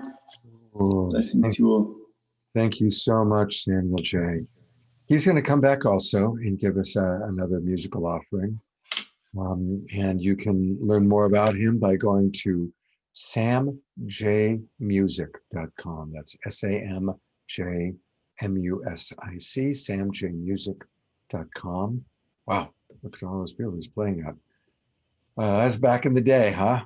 But that's how many people, a lot more than that actually, are listening to you right now. So that's the magic of kind of this new way of reaching people. All right, it's my pleasure to turn it back over to Deborah. Thank you, Scott. And it's my pleasure now to introduce an incredible woman, Renaissance woman, multi-talented, and this is Treya Dharma. And she is someone who's our host and has helped us create this show, but she has so many other talents. She's an advanced energy clearing teacher, healer, author. She's combined that with manifesting mastery.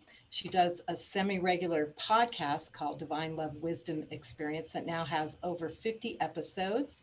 She's also created Anchor the Dream Experience. She is a manifesting mastery coach and teacher since 2005.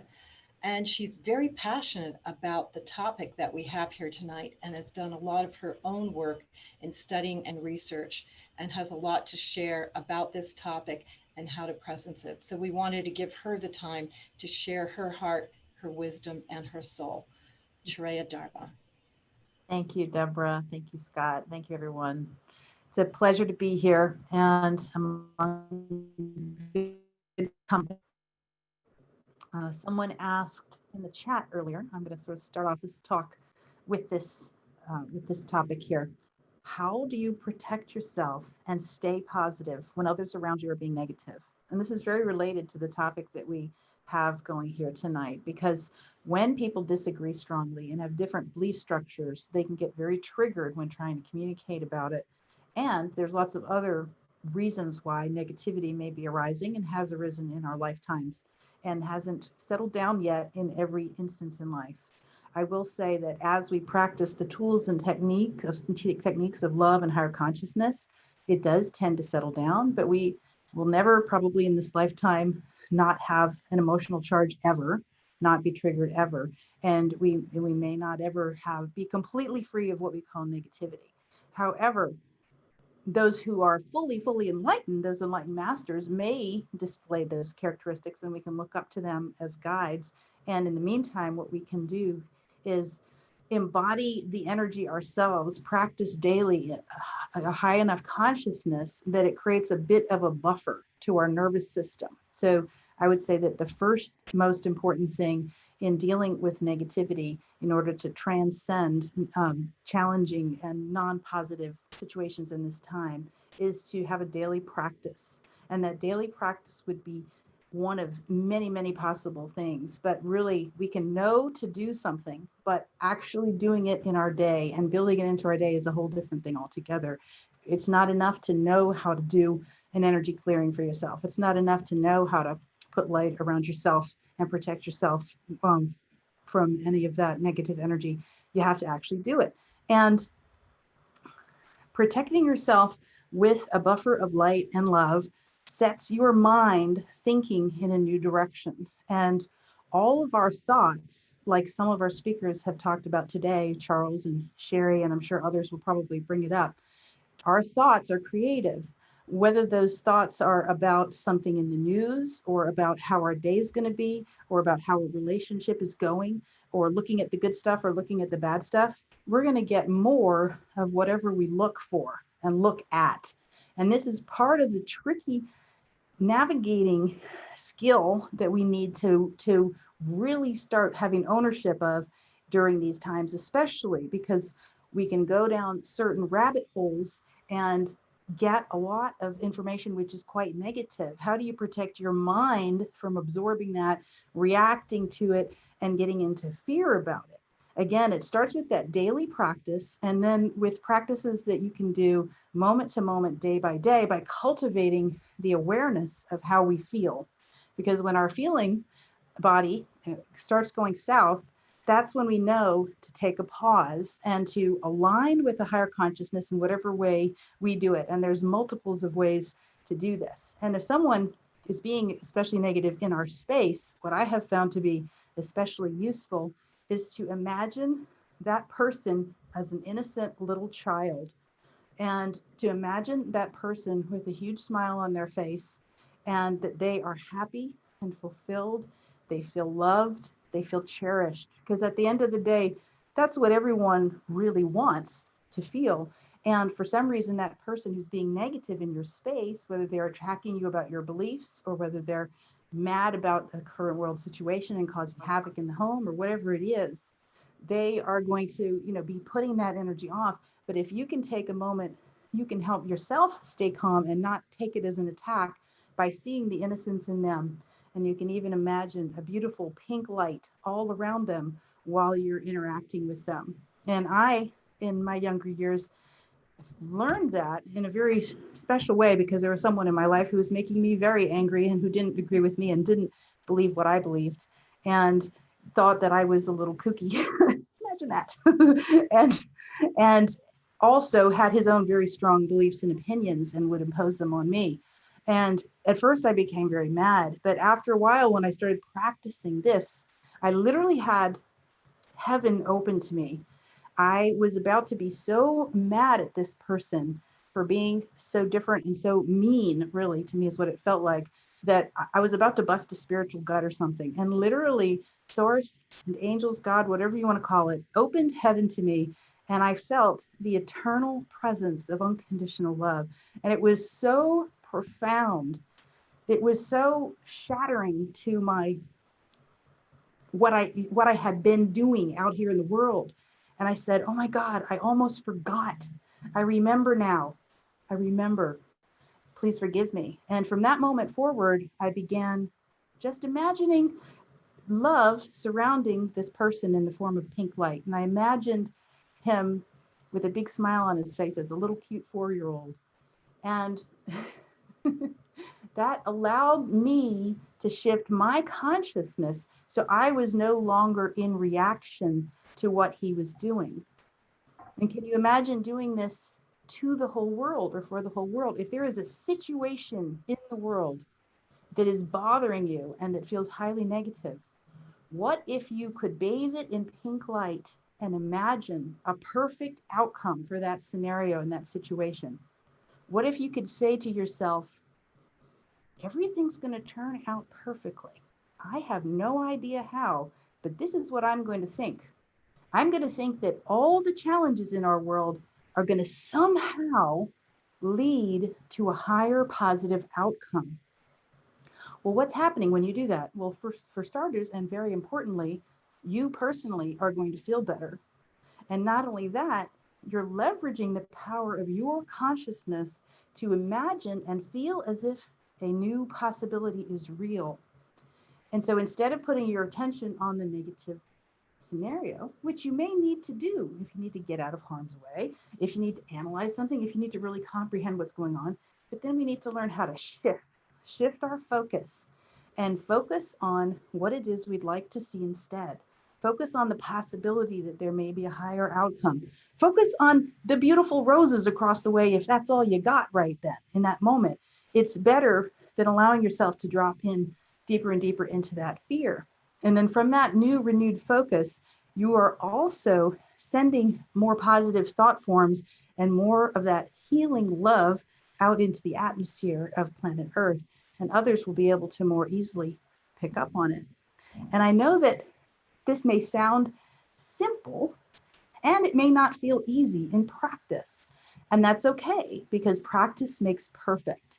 And what if a lot of what was going on here on the planet at this time was a practice ground? What if it's a practice ground for manifestors and reality creators who need to learn how to focus your consciousness and focus your thoughts? And what if some of this stuff was popping up, even if it wasn't necessarily by design that way? What if it ended up actually being an opportunity?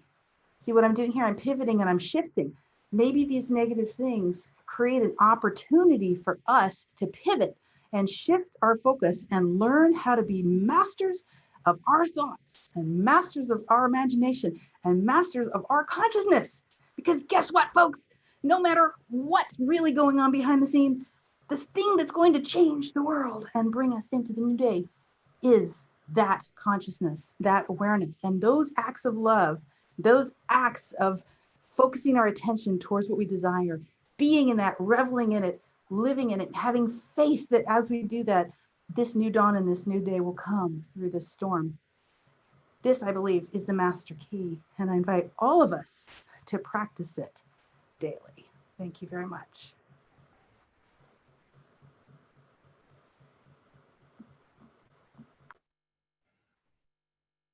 Thank you very much, Treya, for those really wise words. And yes, it's really important for us all to have practices that we do, practices to feel connected. I want to thank all the people that have been donating to us. It's really quite remarkable. And so I'm going to give some thanks to people right now. There's a lot of people that have donated. So I'm going to give it a go. And actually, while I do that, I'm going to pull up our GoFundMe again so that while you're listening to me, thank everybody.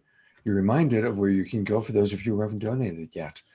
So there we go. I want to thank Ilona, Kim, Sam, Carol, Gabrielle, Susan, Michael, Lauren, Noel, Teresa, Dean, Christine, Joanne, Amy. Wow, another Kim, and a very significant. Thank you so much, Kim. Very significant donation there. Tarek, David, Chris, Deborah, Leslie, Terry, and Ayada. And if I mispronounced any of your names, I do apologize. Thank you so much, everybody, for your amazing donations, so we can really support the people that have really been challenged by the fires. Thank you so much. And I'm going to turn it over to Deborah to introduce our next speaker. Take it away, Deborah. Thank you, Scott. And yes, thank you for all your donations. That love money is going to go right through us out to those people that need it with the fire. So amazing. Thank you.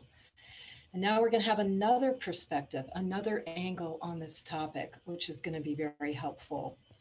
Paul Levi is a pioneer in the field of spiritual emergence. He's a wounded healer in private practice, and he assists others into awakening to the dreamlike nature of reality. He has many books. One of his books is The Quantum Revelation, a radical synthesis of science and spirituality, dispelling Wedico, breaking the curse of evil. He's also the founder of Awakening in the Dream Community in Portland, Oregon. And he's very steeped in the work of Carl C. Jung, and he's been a Tibetan Buddhist practitioner for over 35 years. So he's have a lot of tools at his access to help people and also give us a perspective on how to deal with this important topic of all the information that's coming to us now, not getting polarized and integrating it in a healthy way within our being. So thank you, Paul, for being with us. Paul Levi. Yeah, I'm so happy to be here, really. Thank you. Yeah, so when I've been contemplating what in the world to talk about in during this time, I mean, it's such an over-the-top intense time. We're in the middle of a collective psychosis. And I mean, that's actually been true for a long time, but it's really coming to fruition in the sense that the shadow, both personal and archetypal, is just coming out from hiding, from underground, from in the corners, and it's right in our face. And it's kind of overwhelming. And when I thought about, well, what could I share that would be helpful, I began to contemplate, well, the real source of what's happening is in the psyche, is in our minds. And that if this were like, say we're having this collective, like this dream, which is actually what this is. This isn't sort of in a metaphoric way, kind of like a dream, but it's actually a collectively shared dream that all of us are dreaming up each moment into materialization. And if we had this dream, if this were a dream at night and we woke up and we wrote it down and we thought about it, what would it mean? What is it actually revealing to us? And I guess the part of the dream I would really focus on is this evil that's playing out in the world, and these totalitarian forces and fascism seems to be really creeping all over the globe. And if that were a major part of the dream, like if somebody came into my office and shared that dream, I would say, well, it's clear that you're not in touch with your own creative agency and power. Because what happens when we're not in touch with our creativity, we split off from it and it gets projected out, dreamed up into the world, and other people, typically the powers that be, the state, are more than happy to take our power for us. We actually offer it to them when we disassociate from it. And so, then I thought about, well, okay, here, current day, the wisdom tradition of modern times is science, and quantum physics is proven. I mean, it's actually proven that we're having a dream. I've actually finished a book about that that's out. But what it's actually showing is that the act of observation is creative, that there's nothing objective out there, that our act of observing this universe is actually influencing the universe observed. i.e. that the act of observation is creative. And that's just like a dream, that if we have a viewpoint and we change our viewpoint, you know, being that we're in a dream, a collective dream, this dream has no choice but to instantaneously shapeshift and reflect back our change in viewpoint. Because it is nothing other than our mind that we've projected out, and it's reflecting to us our own inner psyche. And so if in that dream, if we're holding a viewpoint, well, then the dream, like I was saying, is going to offer us all the evidence confirming our viewpoint. Then because now we have all the proof we need, we become even more fixed in that viewpoint that we're seeing the objective reality. And then as soon as we think we're seeing the objective reality, that what we're seeing is objective, separate from us, then being like a dream, the dream is just going to reflect that point of view and offer us all the evidence we need confirming that viewpoint ad infinitum, and we've cast a spell on ourselves. We've plugged into our genius, our creative genius, and we're holding it in a way that we've hypnotized ourselves, that we've actually entranced ourselves. So here quantum physics comes along and it's showing us, hey, wait a second, you actually moment by moment, by the act of observation, by the act of interpreting your experience of who you are and of your place in the world, you're actually having an active agency and a creative, you have unimaginable, we all do, creative power beyond our wildest dreams. But because we're unconscious of that, then we're acting it out unconsciously in a destructive way. And that's being dreamed up writ large on the world stage. And that's the collective psychosis. And the origin of that process is our own mind. Okay, so what I'm basically saying is any of us actually cracking that code in a way and seeing through that process and actualizing and plugging in to our creative agency, that we're creative beings every moment. We're creating our experience. There's no one else doing that to us. We're doing that. We're the source of our experience. When we plug into that and you connect with other people who are also plugging into that, I imagine if I were having a dream and if I had that understanding, like, you know, was having this lucidity, having the recognition, oh my God, there's nothing out there, that this is a dream, that the way that I'm observing it is actually influencing the way the universe is manifesting, and I connect with other people who are also having that realization, and we put our realization together and contemplate what is this revealing to us? And what it's revealing to us is that this universe that we're in is a function of our dreaming. We are collectively dreaming up moment by moment this universe together. But because we're not in touch with you know, our shadow, both personal and archetypal, and our light and our creativity, then that creativity gets turned against us, like I've been saying, and it gets acted out destructively. And that's the source. That's the root cause. And it's also where the solution is to be found for the global crisis we find ourselves in. So what I imagine in closing is when more and more of us actually have that lucidity, have the realization that we're dreaming each other up, that we're dreaming up the whole universe, that we can connect with each other in a way that we can literally change the dream. And that's not this like woo-woo theory. That's actually grounded in science. And basically what that's saying is that we are actually being cast in the role of participating in our own evolution. And that's what this is about. And if we don't recognize that, guaranteed we're going to be fated to continue to destroy ourselves. But what's happening in the world is this, it's like this revelation. It's a living revelation. And all we need to do is have the recognition of what's being revealed to us, connect with each other, and then all bets are off. So thank you. Oh, thank you very, very much, Paul. Really, really appreciate, what you're sharing. I'm reminded of that wonderful children's nursery rhyme. Row, row, row your boat gently down the stream. Merrily, merrily, merrily, merrily. Like you just said, life is but a dream. Right. And so may we all come together as these imaginal cells and really create a collective dream that is what we really want to create. And that's what I'm really hearing you say. I'm hearing a beautiful call for us to create that collective dream. Yeah, totally. More about Paul. And again, let's all awaken in the dream together. You can email him at paul@awakeninthedream.com.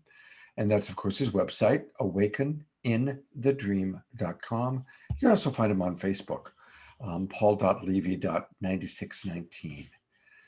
What's 9619 stand for? Is that a conspiracy thing? Is that a Illuminati number? I have no idea. That's just this random number.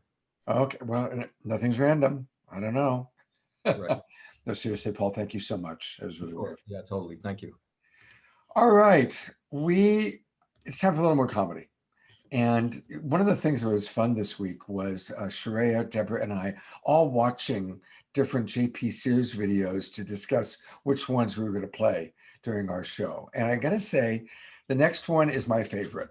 So this is kind of Scott's choice. But they're all great. They're all wonderful. Anyway, this is JP's take on how politicians are chosen.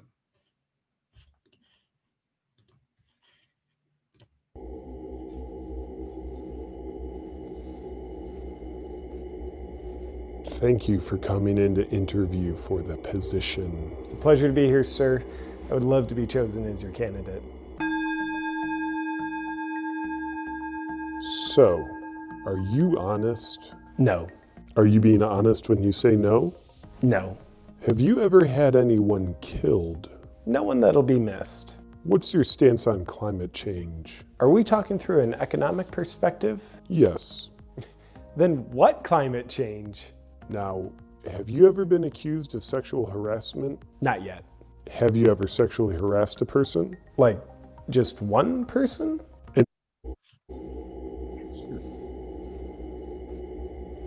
Thank you for coming in to interview for the position. It's a pleasure to be here, sir.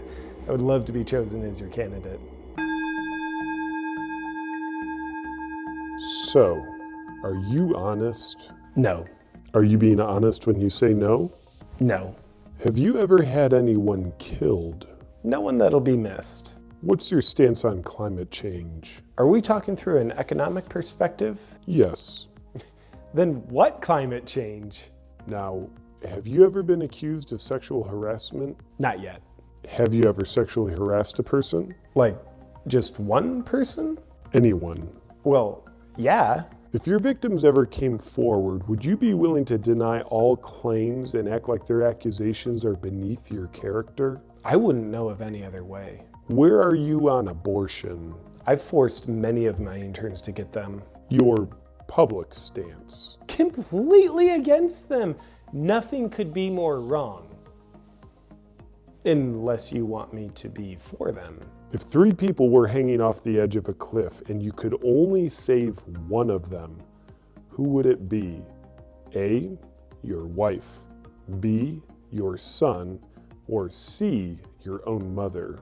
None of them. They're all replaceable. Your thoughts on how to handle the coronavirus? Never let a good crisis go to waste. What's your love language? Bribery. What faith are you? Christian. Why? It's good for my public image. Are you a practicing Christian? Wouldn't even know where to begin. Have you ever done anything good in your life? Define anything. What would your strategy be for winning the election for our side? Spend more money on advertising than my opponent. If you were running and your opponent was ahead in the polls, what would you do? Insult his character while acting noble. Where'd you learn that strategy? 1st grade. Is there anything else you would do? And try to ruin his life. Now, what makes you think you're qualified to be in office? I'm a man, I'm old, and I'm white. And I also have no vision or leadership abilities. Are you completely willing to let us stick our arm up your butt and use you as a puppet to further our agenda? As long as people think I'm in charge, I'm good with that. Is your anus pliable enough? You can go in up to your shoulder if you need to. When was the last time you changed your mind when you learned a better way of looking at something? That's never happened. I've always been absolutely certain of myself. Congratulations, you're perfect. We'd like you to run for president for our side. Fantastic! I won't let you down. If we can win this election, it'll be an honor to have the country serve us. Do you know what's not corrupt? Blue blocks, my favorite evidence-based blue light blocking glasses. Now, if you like me, you like to feel your best, have great energy, and great mental clarity. But here's the problem. Science tells us the blue light from our screens and indoor lighting at night reduces the amount of sleep hormones that are released during our sleep. And that means we wake up the next day with less energy, less mental clarity, and a messed up hormonal system. But Blue Block solves that problem for you. You just put on a pair in the evening and they block the harmful blue light that messes up your sleep hormones. If you want to join me in radically optimizing yourself, grab yourself a pair of Blue Blocks at blueblocks.com/JP, and to get 15% off because you watch my videos, just use the discount code JP.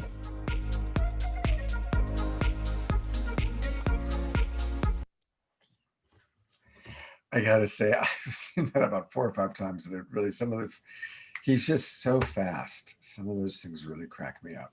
I hope you're enjoying. Let us know how you are enjoying the JP Sears videos. First time we've done it this way. All right, this is the time that we call our mid-show announcements. And it's where we again want to thank our donors, and I'll mention some of the new donors. Many more have donated since the last time I spoke, but I also want to thank our broadcast partners. We are live on Unify. We had a little bit of a bump there and missed about the first few minutes, but we are live on Unify, and we really are grateful for Unify. They're fantastic. And I want to encourage everybody to check out Unify's programming. They are carrying all sorts of wonderful things, including us most Saturday nights, so thank you. Disclosure Fest Foundation, we're actually going to be doing some work very specifically with them coming up. Deborah will tell you about that. We want to thank Global Days of Unity, Earth Dance Global, you've heard us talk about them before, and Awake TV Network. It's a wonderful new network that carries a lot of wonderful shows, so check it out. The Sign Network, John and Summer Raymer were my guests on my Straight Talk show last night. And the Sign Network helps us reach over 200 different Facebook pages and groups. And they are doing a lot of wonderful work, so check that out. Alan Steinfeld, our good buddy with New Realities TV. You've seen him as a speaker on this show. And Portal to Ascension, we really appreciate them. And again, we're going to be working with them at the end of the month, next month. And my company, Love Coach Academy.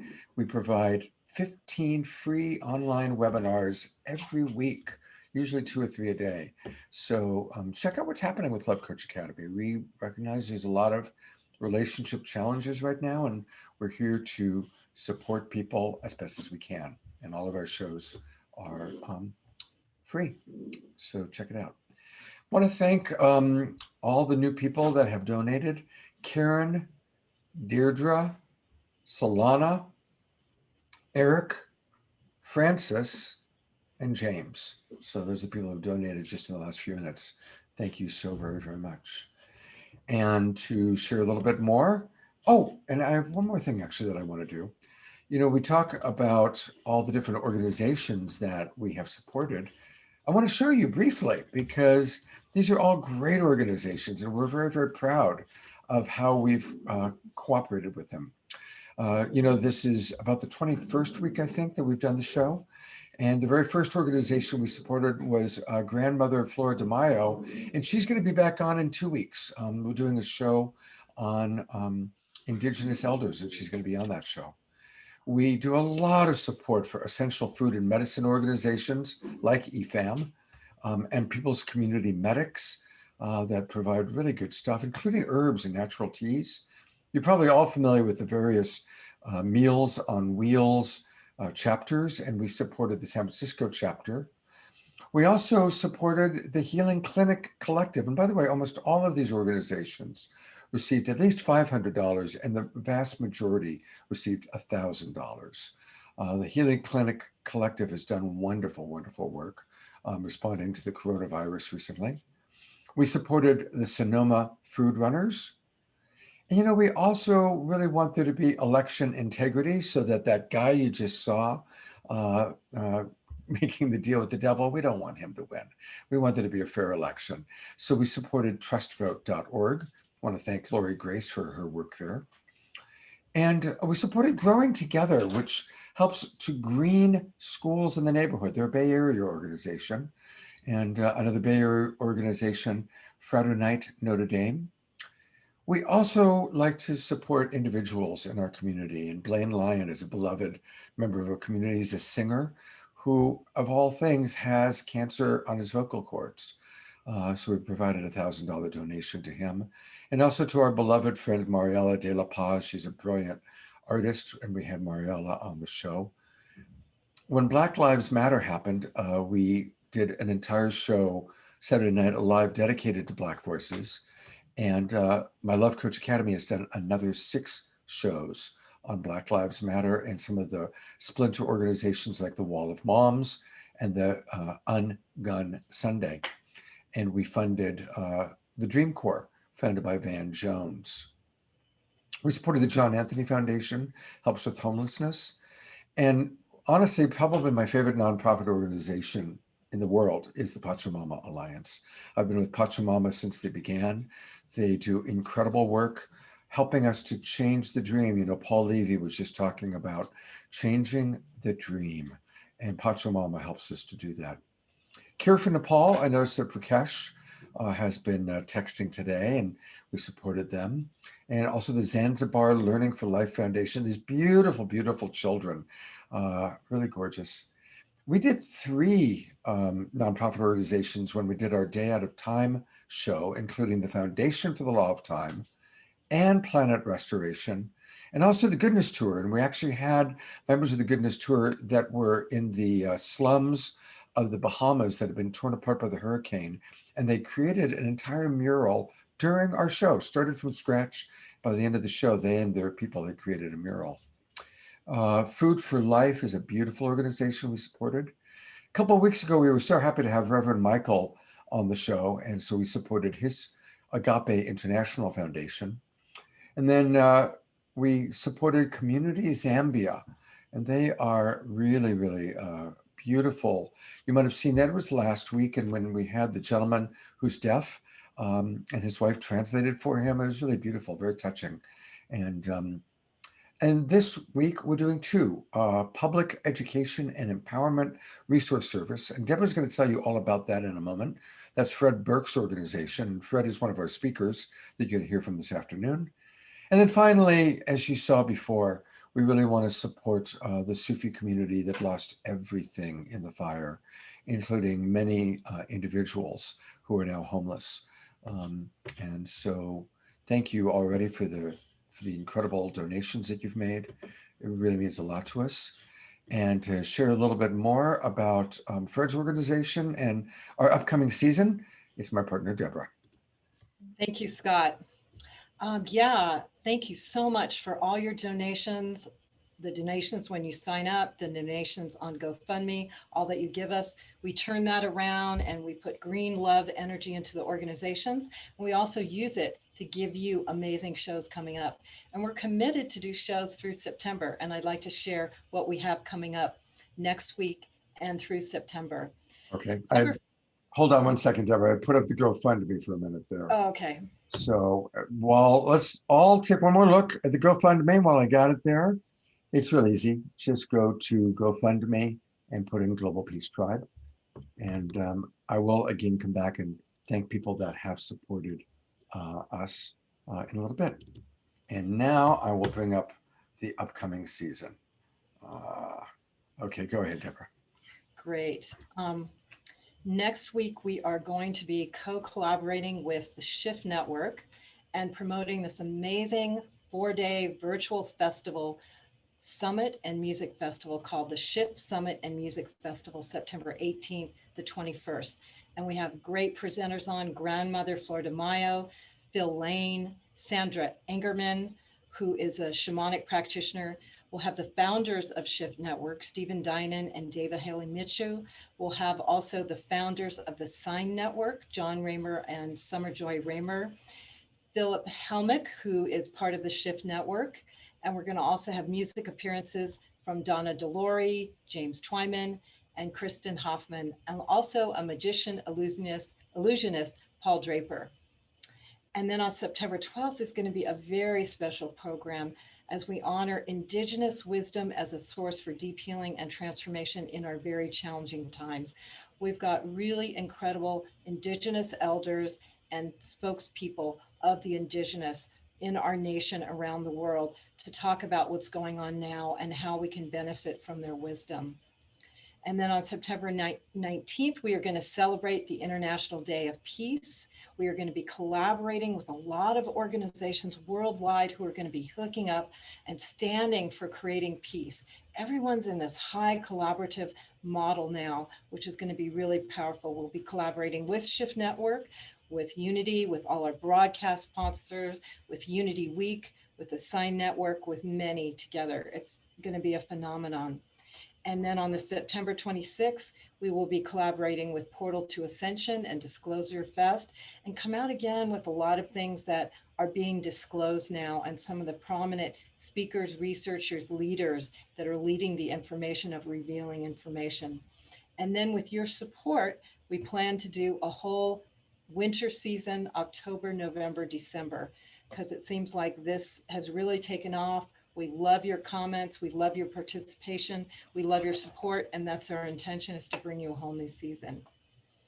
And I want to now talk about peers.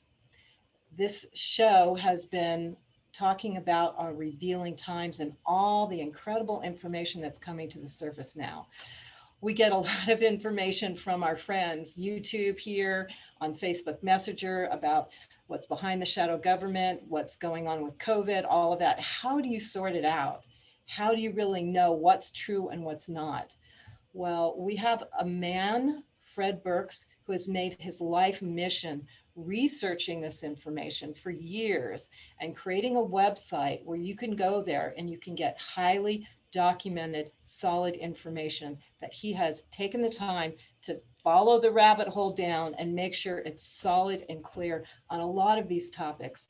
And this information is free to you. He does this as a free service by donation if people want to donate. So he is another one of our GoFundMes that will receive some of the money from your green love. And Fred, I'd love for you to speak a little bit about what you offer with your website and with your information. Thanks, Fred. Sure, thanks, Deborah, and thanks to everyone here. Yeah, we basically, I love that you mentioned, Deborah, that we're kind of shadow dancers. So we're all about love, spreading inspiration, but we're also about educating people to the deeper realities of our world. And our sort of hallmark is that it's reliable, verifiable information. So whenever we put out information about what's really going on at the deeper levels, you can actually click on a link and see that it goes to a reliable source that reveals what's going on there.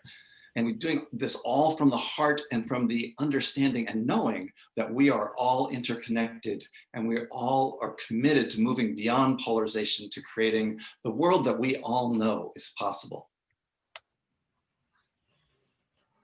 Thank you, Fred. Sure. All right. Come on a little bit later to even share more of his wisdom as a speaker. All right. All right. So please keep those donations coming in. We really appreciate it. And Deborah, I think you're going to introduce our, we're coming back, more music. Time for some more music. Deborah? Yeah.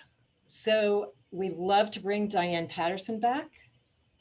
And again, I just adore her. She speaks the truth. She speaks the heart. She's been on the circuit, giving her music vibes for healing for so long. I've always loved her music. I'm so happy to have her here. She's the master at what she does, and she's going to take us into another zone of love and consciousness and healing through her music. Thank you, Diane. Much. This is a song that comes from one line that remains from an old Viking Age song. And that line is, I dreamed a dream tonight of silk and honest pay. So I took that line and I I dreamed up a new reality. And often in my dreams, literally in my dreams and my life, I'm at fairs, I'm at festivals. And so I imagined that I'm at a fair a long time ago, and yet in my current creation, it's the way I want it, which is, this idea of xenophilia. It's the love of things unknown. And I think it's one of the keys for us now is that we learn to love those who are different from us and to respect each other and to be curious. I hear that old language. I hear those old time ways. I see that star map blanket. I see those tall grass days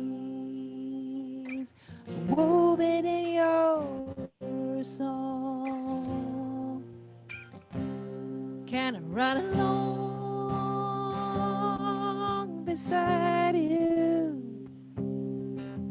woven in your song?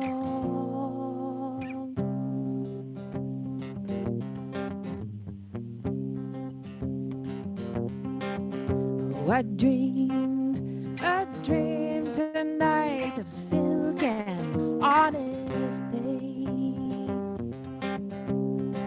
A traveler there at fair to trade in goods we'd made. And oh, fine things we saw, the beauty of the arts, and oh, the eyes, the skin, the voices from afar.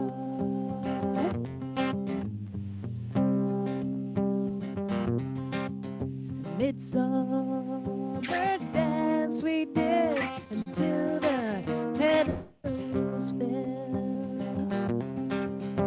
The hands of dancers felt in my happy spell. The music lifted me to places none can tell. Come fruit and fall again, I'll meet you by the well.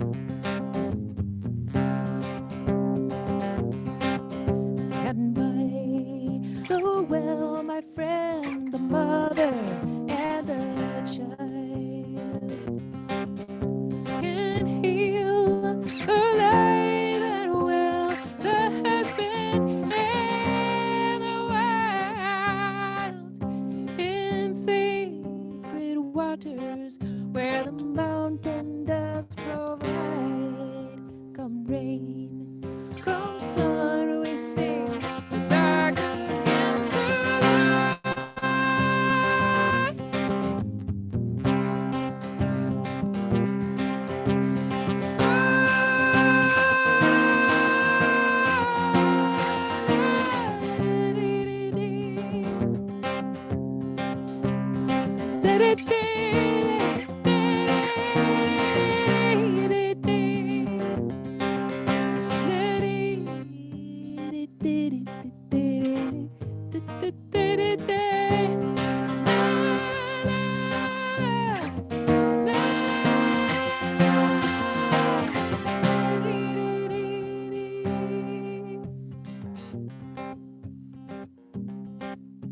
I dreamed a dream tonight of silk and honest pay.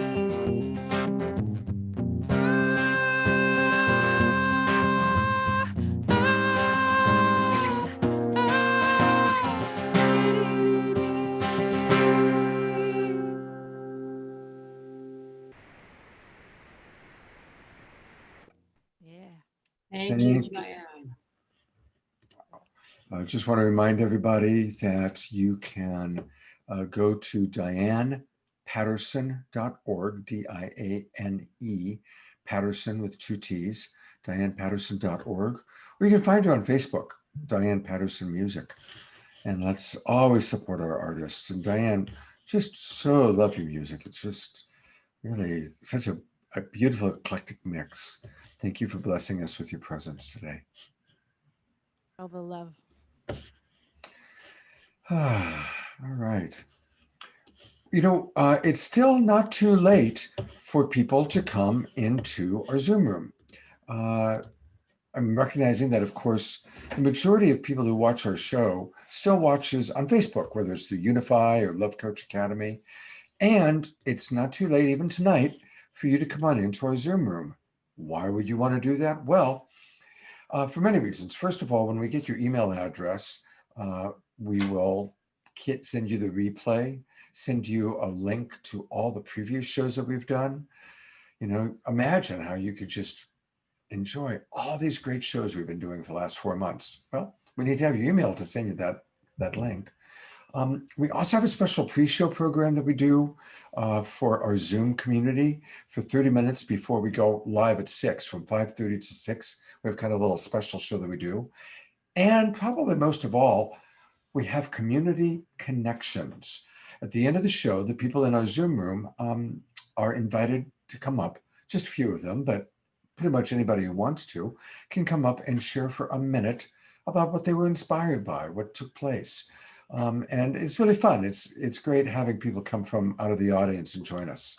Also, when you do join our Zoom room email list, you're going to get gift packages from our presenters and access to all the Love Coach Academy shows. Now, they're all free on Facebook, but it's kind of hard to know which ones are happening and when. We're going to make sure that you know about all of that. So come on into our Zoom room by going to globalpeacetribe.com. That's globalpeacetribe.com, and register, and boom, you'll come on into the Zoom room. And maybe you might want to come on tonight and join us for our community connections. So hopefully some of you will do that. And with that, looking at the agenda, I'm turning it over to Treya. Hello again, everyone. I hope you're doing well as we progress in this awesome show. And it's my pleasure to introduce Justin Deschamps, who is a lifetime seeker of truth. And Justin has studied numerous modalities, from law to psychology to physics and spirituality. Anything he could get his hands on, basically, to get his bearings on what is going on this wacky planet we have here. And he loves to share what he's discovered. And one of the places he does that is at a website called Stillness in the Storm. And he has a vision of creating a world of holistically minded people that work together to co-create what many call different things, a new earth reality, positive, harmonious way of being. And I'm right there with you, Justin. Thank you so much. Take it away. Well, thanks for having me, everybody. I really appreciate being here. So I'm going to talk about creating the golden age or kingdom of heaven on earth using law, intimacy, and trust. This is a really in-depth topic, so I'm just going to give a very brief overview. I actually spoke for about 2.5 hours in an interview the other day with somebody, so there's a lot to this. I like to go really deep when I study these things, and so there's a psychology, science, physics, spirituality, history, all sorts of things weave into this. So what is the kingdom of heaven on earth, or the golden age? Well, I'm defining it as a place where all souls can pursue their unique mission in trust with other souls. And trust means that me pursuing my mission doesn't infringe on your ability to pursue your mission, which is not necessarily an easy thing to do, as anybody's tried, and we're kind of living in that world where there's this disbalance happening. So how do we as individuals pursue our own life path without trampling on another person's life path? Well, we have these resources. I call them spiritual resources. We have time and space. We have the ability to focus on what we want to focus on. And when we focus on something, we often become better at it internally. We gain mastery. So what we want to do is we want to use honorable negotiation to form relationships with other people that allow us to honor our soul path and support their path so that everybody can have their unique soul path supported. So we're talking about kind of like tuning up the band so everybody can play together in a beautiful symphony or harmony. So in order to do this, we use honorable negotiation or nonviolent communication. And the principles of nonviolent communication and honorable negotiation, as I've defined them, can be broken down into two groups, basically, personal and interpersonal. So personally, we want to get clear on what our life path is by following our passion and being open to the truth so that we can shape and guide our dreams using truth seeking. So essentially we align ourselves with the truth. And then we want to make sure that any unrealistic dreams that often get manifested in what I call the emotional plague of isolation or loneliness can slowly be differentiated, because the more we get away from truth, the more unrealistic we become, the more difficult it is for us to harmonize together to form this golden age society. So one of the benefits that comes from this is deeper connection with others, intimacy. We get to have an inner child connection, and that forms social harmony where all of our abilities to grow and blossom and bring our missions to fruition can really come to the fore. So I've defined intimacy in four basic ways, but three of them are really the ones that we interact with on a regular basis. There's intellectual intimacy, which is the ability to share your ideas, your beliefs, your dreams, your inner world of experience, your inner world of consciousness with another person. And that, of course, requires you to be willing to hear in the reciprocal capacity. So if you're sharing, then somebody else is willing to hear and listen in authenticity, and then you are willing to do the same for them. So it creates this reciprocal relationship, this inward and outward flowing relationship of information. And when you have intellectual intimacy, then that gives rise to emotional intimacy and authenticity. We've all been in a situation before where we don't necessarily feel comfortable being ourselves, and we have to put up this mask of false emotion, this inauthentic mask.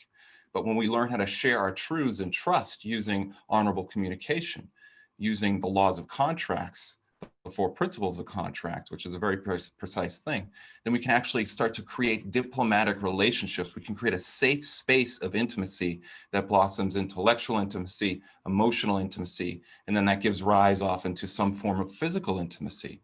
So these three forms of intimacy together generate what I call soul intimacy, which is something that we're not necessarily all that aware of, but it's essentially the ability through the interaction of self and self, you know, the mind and the heart, and then self, our self, the ego self, we might say, with another self. We have this blending of the inner and the outer world that creates a soul dynamic. We all become soulmates of each other. And once that starts to happen, once we start to bridge the gaps and we have all these different forms of intimacy, the sense of isolation and loneliness that has been plaguing our world, I actually call it the emotional plague, is going to slowly be cured through our willing participation to work with others in trust, in diplomacy, in love, and compassion, in honesty and authenticity. And then that starts to grow a nexus that expands around the earth, which has actually started already and has really come to the fore. One of the things that's interesting is that as we deal with these challenges that are coming right now, as we deal with COVID-19, various other social challenges, all of these old dead patterns, these often addictive tendencies towards the ways of dealing with loneliness and isolation, we have to face them. But in facing them, we get to rise like a phoenix from the ashes, work together in trust and love, and really create this golden age society. And the tools I'm talking about have come from heaven, so to speak. These are these universal laws that come from the Creator or God or whomever you want to refer to it as. And that's why we bring heaven to earth. So thank you so much, everybody, for your time and your investment in these concepts. And I hope to have more time to share with you in the future. Much love. Thank you very much, Justin. Thank you. Thank you.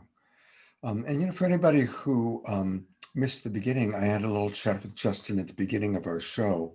And so when we post the replay, you can go back and watch that initial conversation. And just so appreciating all of our speakers and all the wisdom that they're bringing to us. It's Each and every one of you is very special to us. So thank you. All right. I'm turning it back over to Deborah.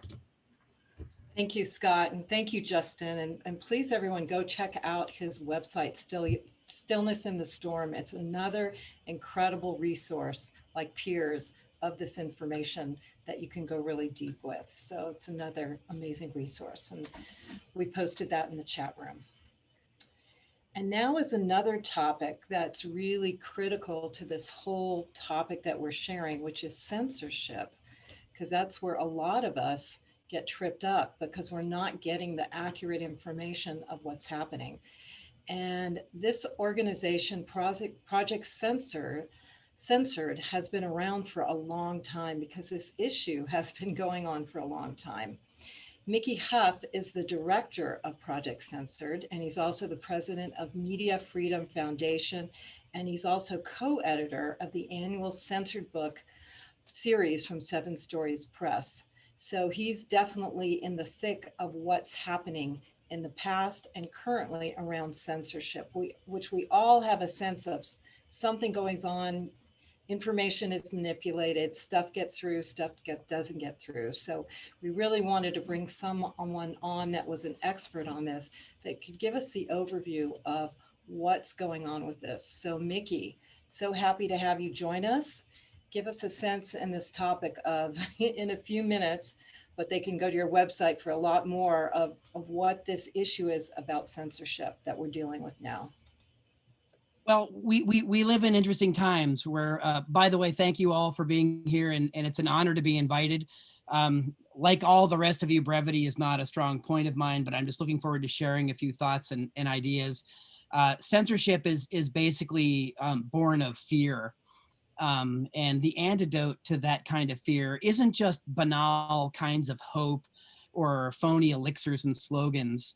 It's really just trusting our inner voice, our inner compass, when we know when something is true or false. I'm going to get into a few other things there because we teach critical media literacy and critical thinking. I teach political economy and history, as well as journalism. So it's a strange confluence of these things. But I couldn't help but at least riff modestly, momentarily.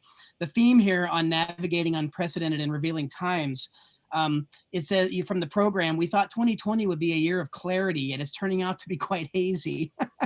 Well, in our recent book at Project Censored with Andy Lee Roth, you'll notice it's Censored 2020 Through the Looking Glass. And you go back to Lewis Carroll, and to quote Alice, "I can't believe that," said Alice. "Can't you?" the Queen said in a pitying tone. "Try again, draw a long breath and shut your eyes," Alice laughed. "There's no use typing, or no use trying," she said. "One can't believe impossible things." "I dare say you haven't had much practice," said the Queen. Well, welcome to the looking glass world, right, of contemporary politics and media in the United States, where every day powerful entities, the Mad Hatter president, from the leaders of our Congress and corporate America and the big tech sector and so forth, they all challenge us to take a deep breath, close our eyes, and believe the impossible, the world of falsehood that is erected around us. And it's up to us to pierce that bubble and go through the looking glass, down the rabbit hole, as many of you said, and try to come back out the other side with our sanity based on empirical evidence and compassion. Our vehicle at Project Censored is to champion the voices of independence and people that aren't beholden to various moneyed interests and other ideals. And their goal is mainly to tell people what's really going on in society. Often it's poets that help lead the way. And I want to do a quick riff on both the word pity, which sometimes has a negative connotation, but it's really synonymous with empathy. And I want to kind of quickly riff through this idea and come back on the other side with ways that we can look toward media, independent media, to communicate with each other and turn off corporate media and the noise machine. And we can really find each other, and we can find our way through the current situations and crises we're in. Lawrence Ferlinghetti, the great poet and publisher from City Lights, wrote a poem called Pity the Nation. Pity the nation whose people are sheep. This is from 2007, by the way. And whose shepherds misled them. Pity the nations whose leaders are liars, whose sages are silenced, and whose bigots haunt the airwaves. Pity the nation that raises not its voice except to praise conquerors and acclaim the bully as hero and aims to rule the world with force and by torture. Pity the nation that knows no other language but its own and no other culture but its own. Pity the nations whose breath is money and sleeps the sleep of the too well fed. Pity the nation, oh pity the people who allow their rights to erode and their freedoms to be washed away. My country, tears of thee, sweet land of liberty. And that's the great Lawrence Ferlinghetti. And I don't view pity as a woe is us as a society or as a people on this planet, this one planet we have, a beautiful planet, and one of multiple consciousnesses, as we've heard this evening. But pity is actually synonymous with things like empathy. And if you actually look it up and you see that, you realize that empathy is something that's really sorely lacking in our education, in our political institutions and dialogue, in our dominant top-down managed news corporate media structures. And we're not really teaching a lot of these things to each other anymore, and we're not sharing a lot of these things anymore. And that's, I think, where some of our biggest shortcomings are that create opportunities for us to fill that void through education, public media, and so on. Daniel C. Dennett, the philosopher, actually has a great riff that he works on that is literally called How to Criticize with Kindness. And to be critical is to be intellectual and curious and wanting to learn. It doesn't mean to dominate and control, and it doesn't mean to be right per se. It means that there's a desire to understand, communicate, connect, and build bridges. And Daniel Dennett gave us some really great ideas about how to not just think critically and communicate with each other compassionately, but how we also need to be critical listeners, right? And that's one of the big messages of Project Censored is who are the voices we're listening to in media, whose voices are platformed and which are not, and why. Dennett reminds us that we should attempt to re-express another person or institution's position so clearly and vividly and so fairly that other person actually is sort of, they move out of an adversarial realm, right? And media is sort of this strange binary landscape of gotcha politics and sensationalism and negativity. But we need to wrest control there, and we need to model media and journalism and communication in a way that reflects these more positive ideals that are based on empathy. And if you go in and you are able to show the person that maybe where you have disagreements and we're in these very contentious times, that you really are trying to understand what they're saying, you suddenly maybe have a new receptive audience. Doesn't mean you're going to agree, but you may actually have someone saying, gee, I wish I would have put it that way. You also want to list points of agreement with people before you start disagreeing with everything that they're doing and saying. You should try to mention anything that you're learning from these people at the same time. Right? So it's not just a no, you're wrong, I'm right, no matter what, etc. Or now it's my turn to talk because you're done. I wasn't paying attention. And finally, only when you're done doing those things should you have any words of rebuttal or criticism that add different things to what's going on to the conversation.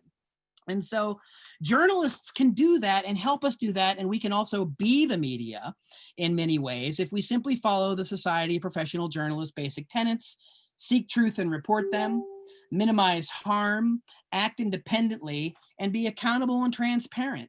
And in our daily lives, the things we can do is we can turn off corporate media, the noise machine, and junk food news.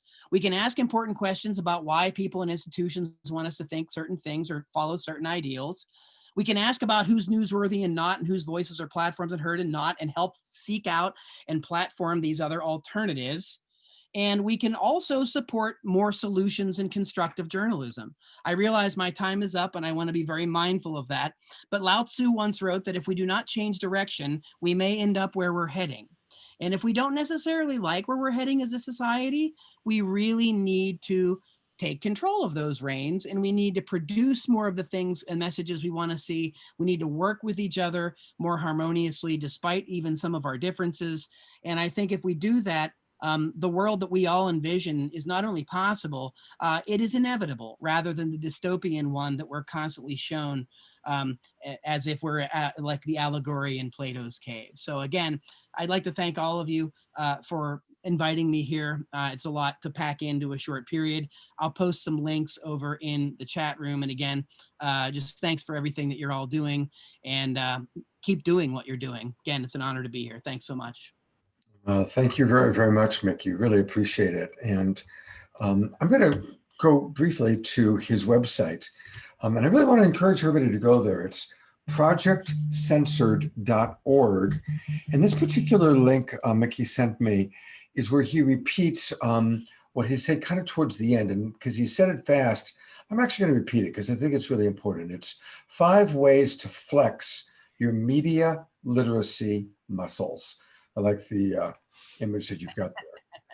Cut junk food news out of your media diet. And he talks about what that looks like. Follow the money. Ask who is treated as newsworthy. Resist news inflation. I really like that thought. That's really important. And they all are. And seek out and support solutions journalism. You know, so we're not just reading over and over and over all the scary hard stuff that the algorithms have determined you want to read. And, you know, they're going to keep sending you more of what they've seen that you're reading, right? They don't say, oh, well, he's really into Fox News, we're going to send him the Washington Post, right? They don't do that. So we keep getting, you know, pablum of our own consciousness. So thank you so much, Mickey, for helping us to understand all of that. projectcensored.org. All right, I think it's time for some more music. And when I was talking to the beautiful duo that is iStar today, we were talking about different songs they're going to play. They said, we want to play a song called Breathe. And I was like, oh, thank you. So I just want us to take a minute and remember how precious breath is, just like I talked about a little bit in my prayer and my meditation. And you know, right now, it's hard for a lot of us in the Bay Area to breathe because of the incredible fires. And I noticed a lot of new people have joined us. So I just want to remind you that a week ago, this was the beautiful Sufi Center. And this is what's left, or what it looks like now. Wow. So, you know, like looking at these pictures, thank you so much, Mickey, for talking about empathy, because right now it is time for us to have tremendous empathy for ourselves, for each other. So let's have empathy for people that are dealing with the fires, empathy for the people that are dealing with COVID, the economic crisis, and how ironic that we're going to be hearing a song called Breathe. You know, when people get sick or even die from COVID, it's because they can't breathe. So a perfect song, and just really grateful to have iStar with us. Take it away.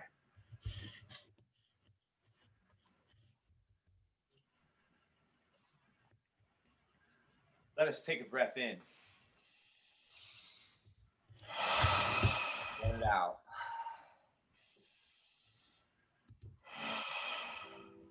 Keeping that going. We've been staying steady on our breathing practices for many years, but switching it up continually today around the high five. She committed to a Wim Hof breathing practice, and So good. it's so good. So keep that breath going deep down into the belly, relaxing the shoulders, letting the universal life force flow through us.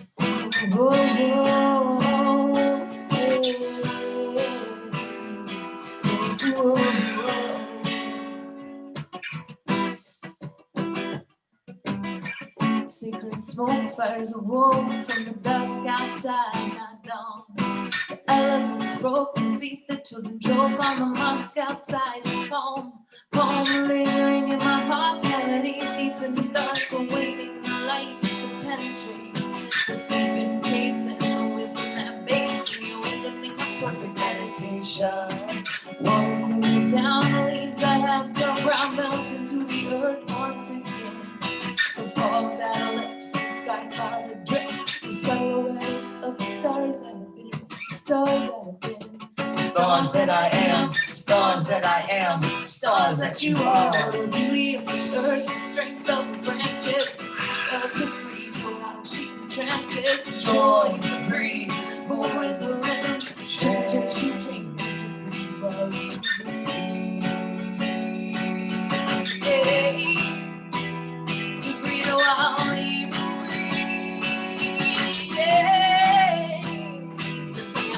Breathe while I breathe, breathe while you breathe, breathe while I breathe, while you breathe, while we breathe, breathe while I breathe, breathe while you breathe, breathe while I breathe, while you breathe, while we breathe. I heard if you a shepherd, you don't lie to the flock. I began to grow antennas to use like eyes in the dark. If you're a leopard, stretch skies into spots. Check the temp, I only ride when it's hot. My only weapon, the mind and the thoughts, lines in the dark. Time falls apart, always refining the art. We blind at the start, but when the pupil is open, then the visions will appear. The room illuminated by the glow of the lunar sphere. The lower passage of the stratosphere. Behold the shattered mirror, dark refraction, the image clear and Sears ship. I saw a voice but couldn't hear it.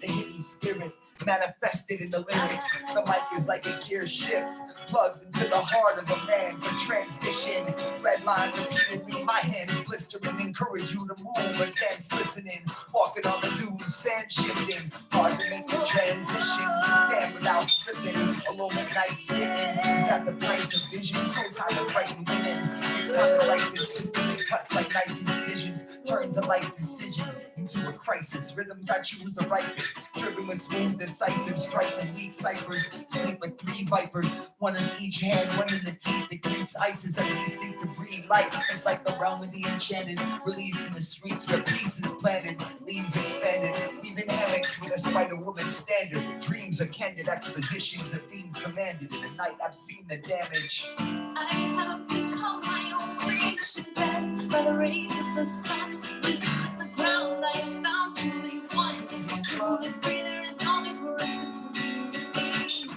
I have become my own creation, fed by the rays of the sun. Wisdom in the ground, I am found truly one. It's truly free, there is no difference between me. No, there is no difference.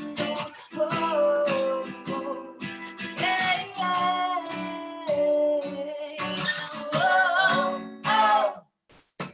Breathe while I breathe, breathe while you breathe, breathe while I breathe, while you breathe, while we breathe, breathe while I breathe, breathe while you breathe, breathe while I breathe, while you breathe, while we breathe, breathe while I breathe, while you breathe, while I breathe, while you breathe, while we breathe, while I breathe, while you breathe, while I breathe, while you breathe, while I breathe, while you breathe, while we breathe, breathe while I breathe, while you breathe, while I breathe, while you breathe, while you breathe, while I breathe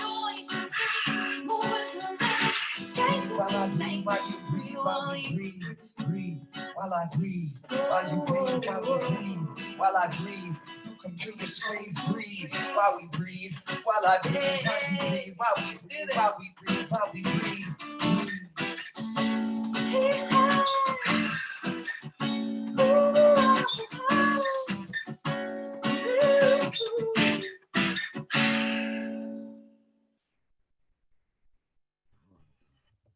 Thank you so much for reminding us to breathe. Thank you. Reminding ourselves, reminding you. Yes, thank you. Yes, to become conscious breathers from recovering shallow breathers. That is the practice of most of us. Yeah, you know, it's like the first step of empowerment, isn't it? So we can all learn more and support iStar. Let's buy their music. Go to istarvision.com. They have a brand new album out called Cycles, istarvision.com. And they've been on our show before, and I sure hope they'll be back again. God bless you both. Thank you so much.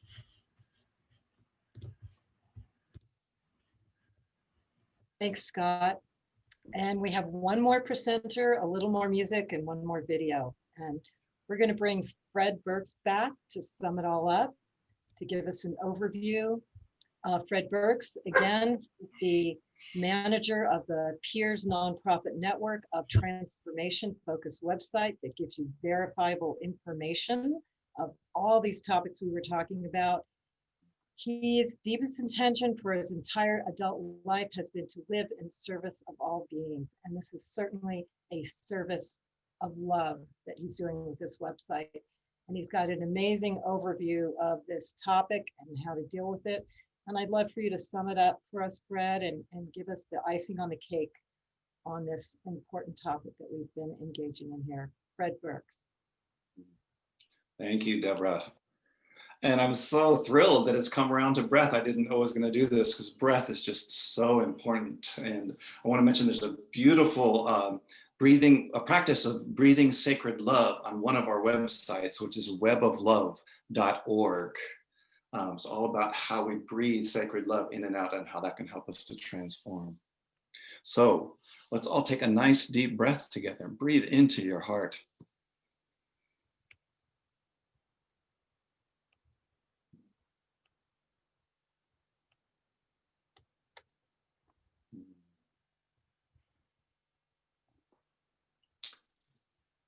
Light that lies deep inside of me, come forth in all thy majesty. Show me thy gaze, teach me thy ways, that I a better person may be. Darkness that lies deep inside of me, come forth in all thy mystery. Show me thy gaze, teach me thy ways, that I a better person may be. Love that lies deep inside of me, come forth in all thy unity. Let me be thy gaze. Let me teach thy ways, that I a better person may be.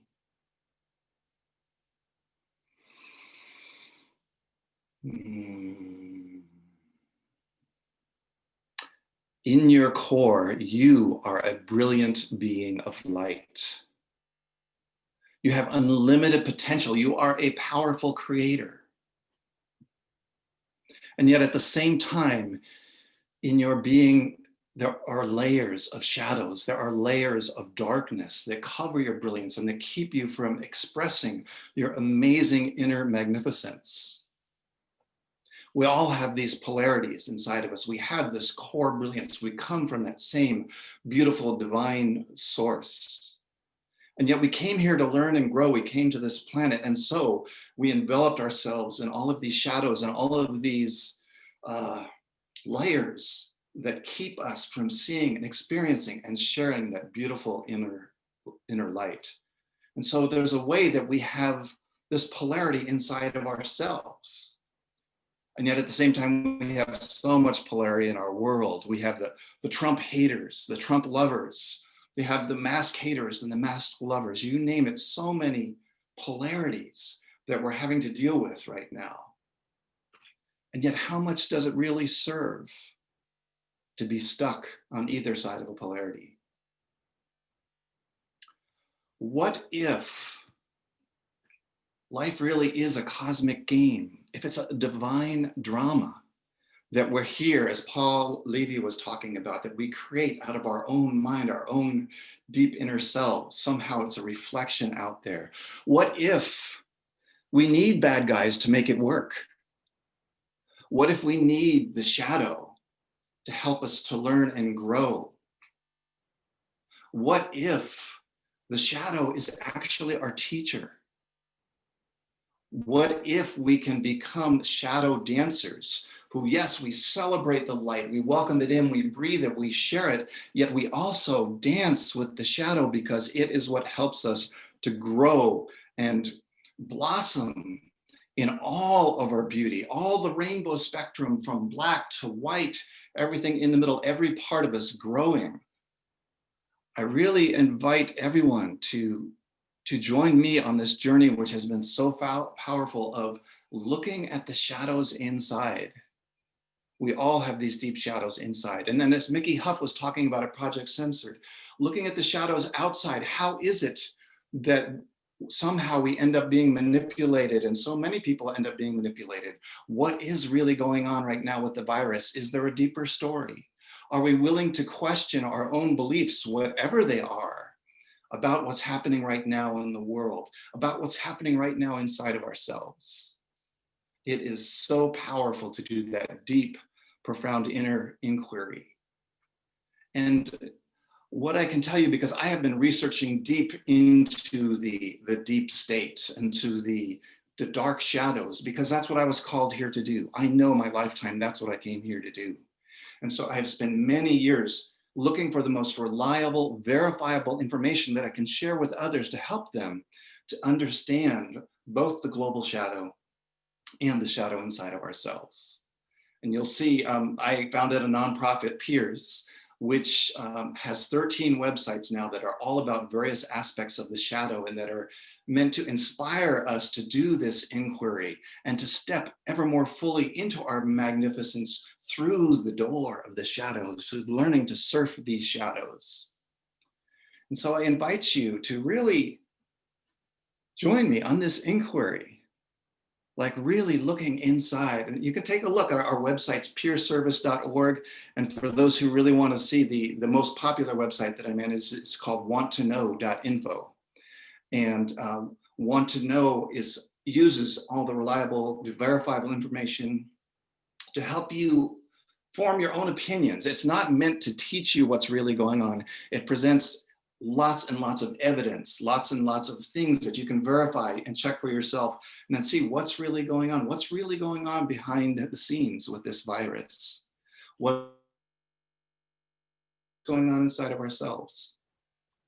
And one of the key pieces for me is that we have to open up to our guidance, our higher guidance and our inner guidance as we're exploring these things. Because I don't trust my own mind. I don't trust my own heart and soul even fully. What I do is I trust that we are guided, that I have this inner wisdom, that there is a greater wisdom, there are spirit guides, guardian angels who are available to us.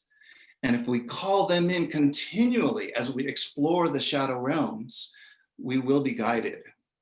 I could tell many stories of miracles of how I have been led to information. I had a dream one time with a name that came to me, and I explored the name, and boom, turns out this is an amazing person I never knew about, who was a professor at Georgetown University who knew all about the deep stuff. So open to our higher guidance. And I just really invite everybody to feel into the beauty of having shadow and light inside of ourselves. And I'd like to close with a beautiful quote by the great writer Alexander Solzhenitsyn. The line dividing good and evil cuts through the heart of every human being. And who is willing to destroy a piece of his own heart? Much love and many blessings to each and every one of you. And thank you for being on this journey with me and with us. Thank you very, very much, Mickey. I've been trying to get to all of your different websites. So we're gonna take a look at a few of them. Here is your main one, peerservice.org. And again, this is one of the nonprofit organizations that we're gonna be supporting. So, thank you very much. And here's kind of the logo for Peers. I like that logo. Public Education and Empowerment Resource Service since 2006. Thank you so much. It's so important. And I'm going to go to a couple of the other websites that you talked about. You talked about wanttoknowthetruth.com. And I was able to find it, luckily. Wanttoknow.info. .info. Thank you. So there is that one.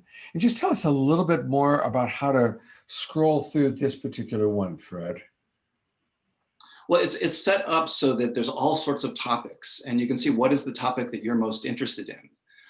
We've got right now at the top all about the COVID and the virus, but there's sections on the media. There's a great section on UFOs where you'll find mind-blowing information that is verifiable and reliable about UFOs. That's under the other tab at the top right. Lots of information on media cover-ups. We feature Project Censored with Mickey Huff. We've had stuff from Justin, The Stillness in the Storm. So you can just read through that homepage on wanttoknow.info and you'll find lots of topics. People tell me they get lost following all the links, but they love it. So you'll be able to find what it is that most calls to you and explore that while opening to your guidance as you're doing this. You know, one of the things that I really appreciate about you, Fred, is although you are immersed in all this information that can be, you know, drive someone crazy and also become very cynical, I love your spirituality. I love that you keep bringing it back to love, because I'm, like I say, I'm a love coach.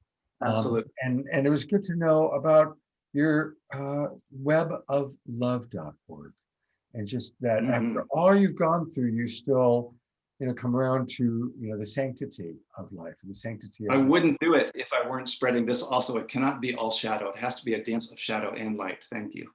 Yeah, and you know, we are children of the earth, and the earth at all times is in shadow and in light simultaneously. And we are children of the earth, so it's important to remember that. Yes. Well, thank you so much for being on our show. You really brought a lot, and you're a very beloved and important member of our community. Thank you. And speaking of beloved, hopefully it's still beloved to you. We're going to have a little more JP, and we all have ideas about masks, when to wear them, when not to wear them. So I'm curious to see what JP has to say about masks. Let's hear it. Don't, just stop!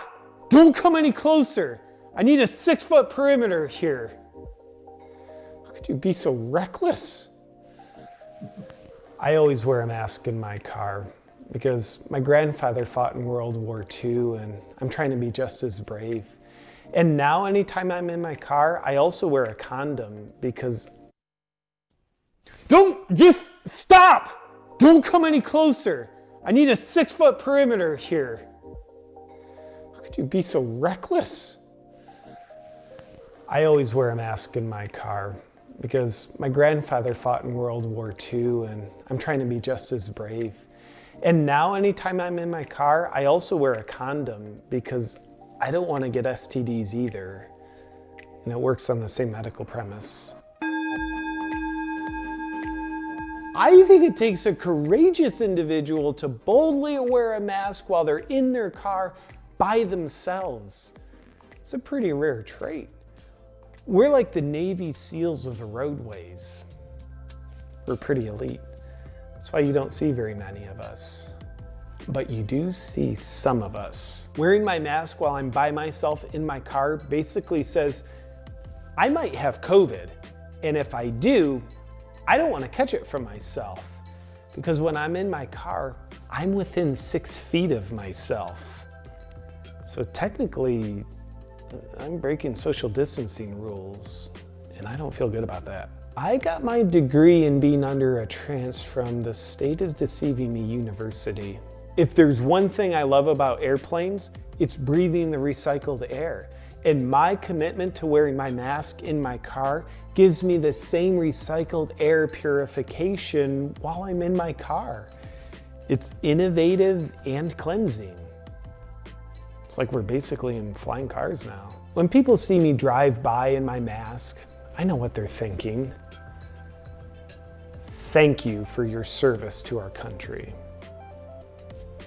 And you know what, people? You're welcome. They're definitely also thinking, he's an inspiration, that's a powerful virtue signal, and he's probably really well versed on the latest virus knowledge. When I get out of my car, I put on a mask over my mask because I don't want my mask to get infected while it's protecting me. Do I take my mask off at home? No, I'm not suicidal. I also walk with crutches just to take weight off my knees to help prevent me from getting a knee injury. I think it actually strengthens my legs and character.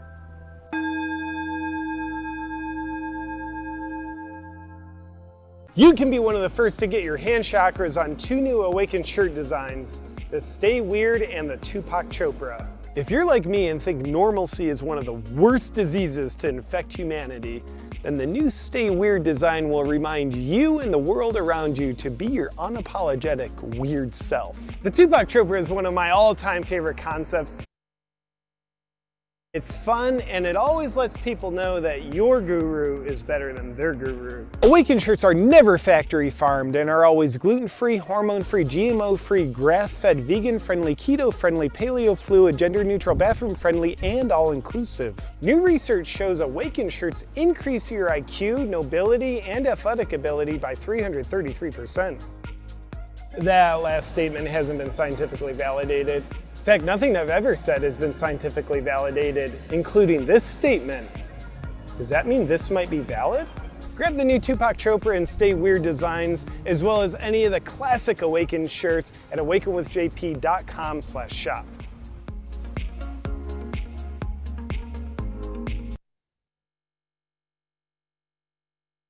Let's all awaken with JP. Is a lot of fun. I got to tell you, I see these over. It's one of those things. The more I see them, the more I laugh. Actually, so thank you everybody for laughing with us. I want to just acknowledge everybody who's still with us all the way through, and we're getting very close to community connection time. So if you're wanting to come onto camera, what I need you to do is send me a message, pop it in the chat box, and let me know what it is you'd like to share. And again, we want to hear what inspired you, maybe something you learned, one of your takeaways or some of your takeaways from tonight. Love to have that be what people share. We're not available for you to trash anybody or anything, but we're definitely here to hear what you're inspired by. I know that I'm certainly inspired by the wonderful musicians we have, and it's time for another song. And our last song for the night, by the beautiful, wonderful Samuel J. Samuel J., take it away.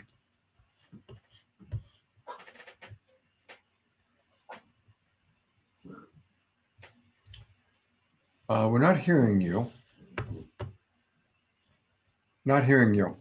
Sorry, I was just saying thank you to everybody. I'm really enjoying what a beautiful orchestration you guys have put together. I never take for granted all the work that's put into presenting something both professionally and that is for the greater good of things, and that I will always be giving my time to that, because that's what I most believe in, the power of music and manifestation, and a lot of what we've been speaking of this evening in this show, of course, really comes back to the concept of valuing yourself, valuing yourself so that you can value others and value the earth, and doing that is quite purposeful, actually. And the song is called Become the Vision, and it's been inspired by these pretty wild chapters that we're all in together. And I'll let the music express the rest.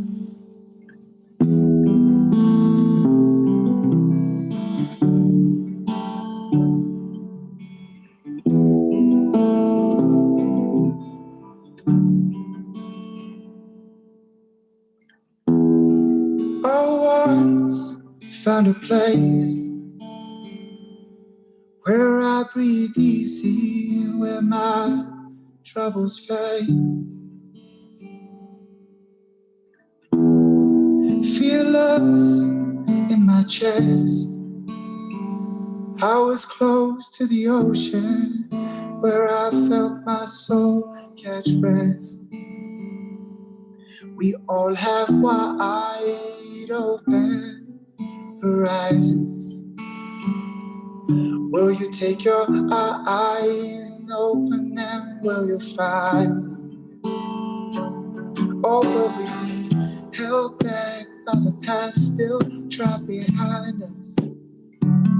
Or will we be held back by that past behind us?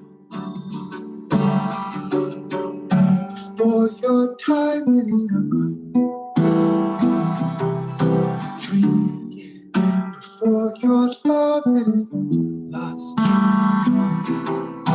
Dream, yeah, before you close your eyes. Dream, become the vision that you want to see.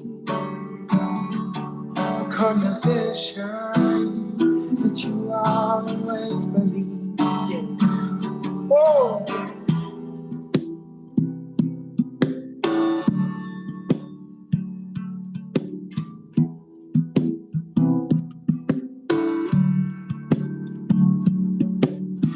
Different perspectives or respect them. Different tongue or same wisdom. We on a mission to bring your vision, coming through with the greatest now precision. All once found a place, yeah, where the fallen leaves they reclaim back the land. My fellow, hey, my people, taking a step high, holding hand in hand, no longer held back by the past now behind us. So vision for your time has for your promise, no hearts, yeah, yeah, yeah. Come vision,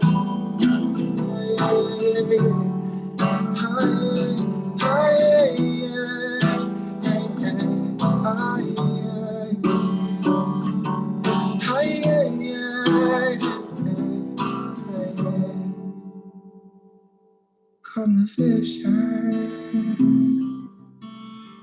wanna see, become the vision. Oh, I would like to give thanks to everyone that shared from their own heart, the speakers of this night, all of the people that tuned in from around the world, all generations, to all these boys and girls. Yeah. We can all become the vision that we want to see. This has been an honor to play.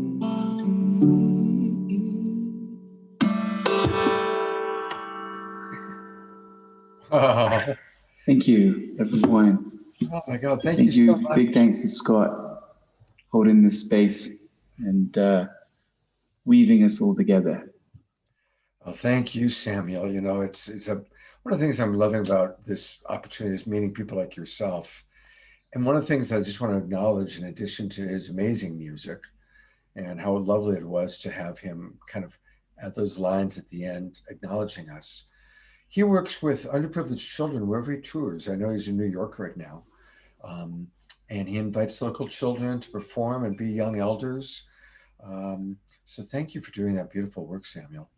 And he has an award-winning album called Brazil Live Project, where he works with some of Brazil's greatest talents. And the funds from that go towards helping underprivileged children all across Brazil.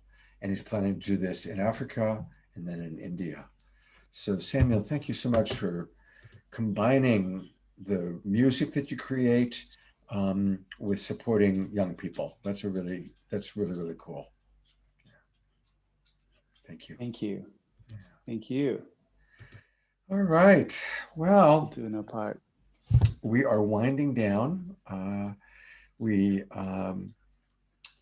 I've had one person who's asked to come in, Anthony Phillipson, share a little something. But before we do that, I want to see if Treya has anything she'd like to say. And I'm taking a look to see. Oh, we saw people from like UK. In England, it's got to be like what, 5 o'clock in the morning there. Thank you for watching. And you know, there was a beautiful note from someone named Katie that was really beautiful. She wrote, I'm just going to read it because it feels so good. She says, I'm so inspired. The condition of the world has been a heavy weight for my 58 years, and you all have so lifted my heart. To see others express what I've carried so deeply for so long in my heart. So much love and gratitude for each and every one of you. So thank you, Katie. And I think that probably represents what a few people are feeling. And again, remember, you can find out more about Samuel's music by going to samjmusic.com. And let's always support our artists. And thanks again, Samuel. Hope you'll come back again. I'm putting the spotlight on our co-producer and co-host and presenter, Treya. Thank you, Treya, for all your contributions for making this show a great success. Thank you very much. I'm in quiet time in my house now, so I'm going to quietly take my leave. Thank you all very much. All right. Thank you. And iStar, I want to, again, just thank you. It's so good to have you and your beloved wife and your family with us. Thank you very much for having us. And, even though Fred Burks was one of the last people to speak, in fact, our last speaker, because we wanted him to wrap it up, he's been with us on the show the whole time. So thank you, Fred, for being with us all through this entire. Thank you, all you guys, great work, really awesome. Anthony Phillipson, if you're wanting to come on camera and say something, I need you to turn your camera on. And while I wait for that, I'm going to turn it over to my partner, Deborah. Thank you, Scott. And thank you, everyone, for hanging in there with us of this important subject.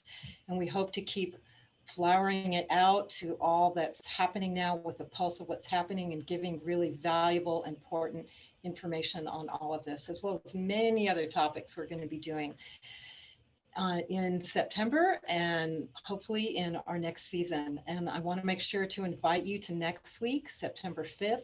Let's make the shift happen. Time to redesign our world.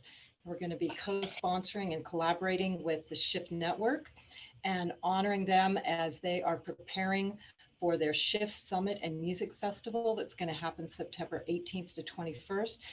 Very large, incredible music festival with the top speakers, the top musicians, all integrated together, really addressing these themes. And for our show on September 5th, we're going to have Indigenous elders, Grandmother Flor de Mayo, we'll have Phil Lane, we'll have shamanic journey expert, Sandra Engerman. We're going to have the founders of Shift Network, Stephen Dinan and Dava Haley Mitchell.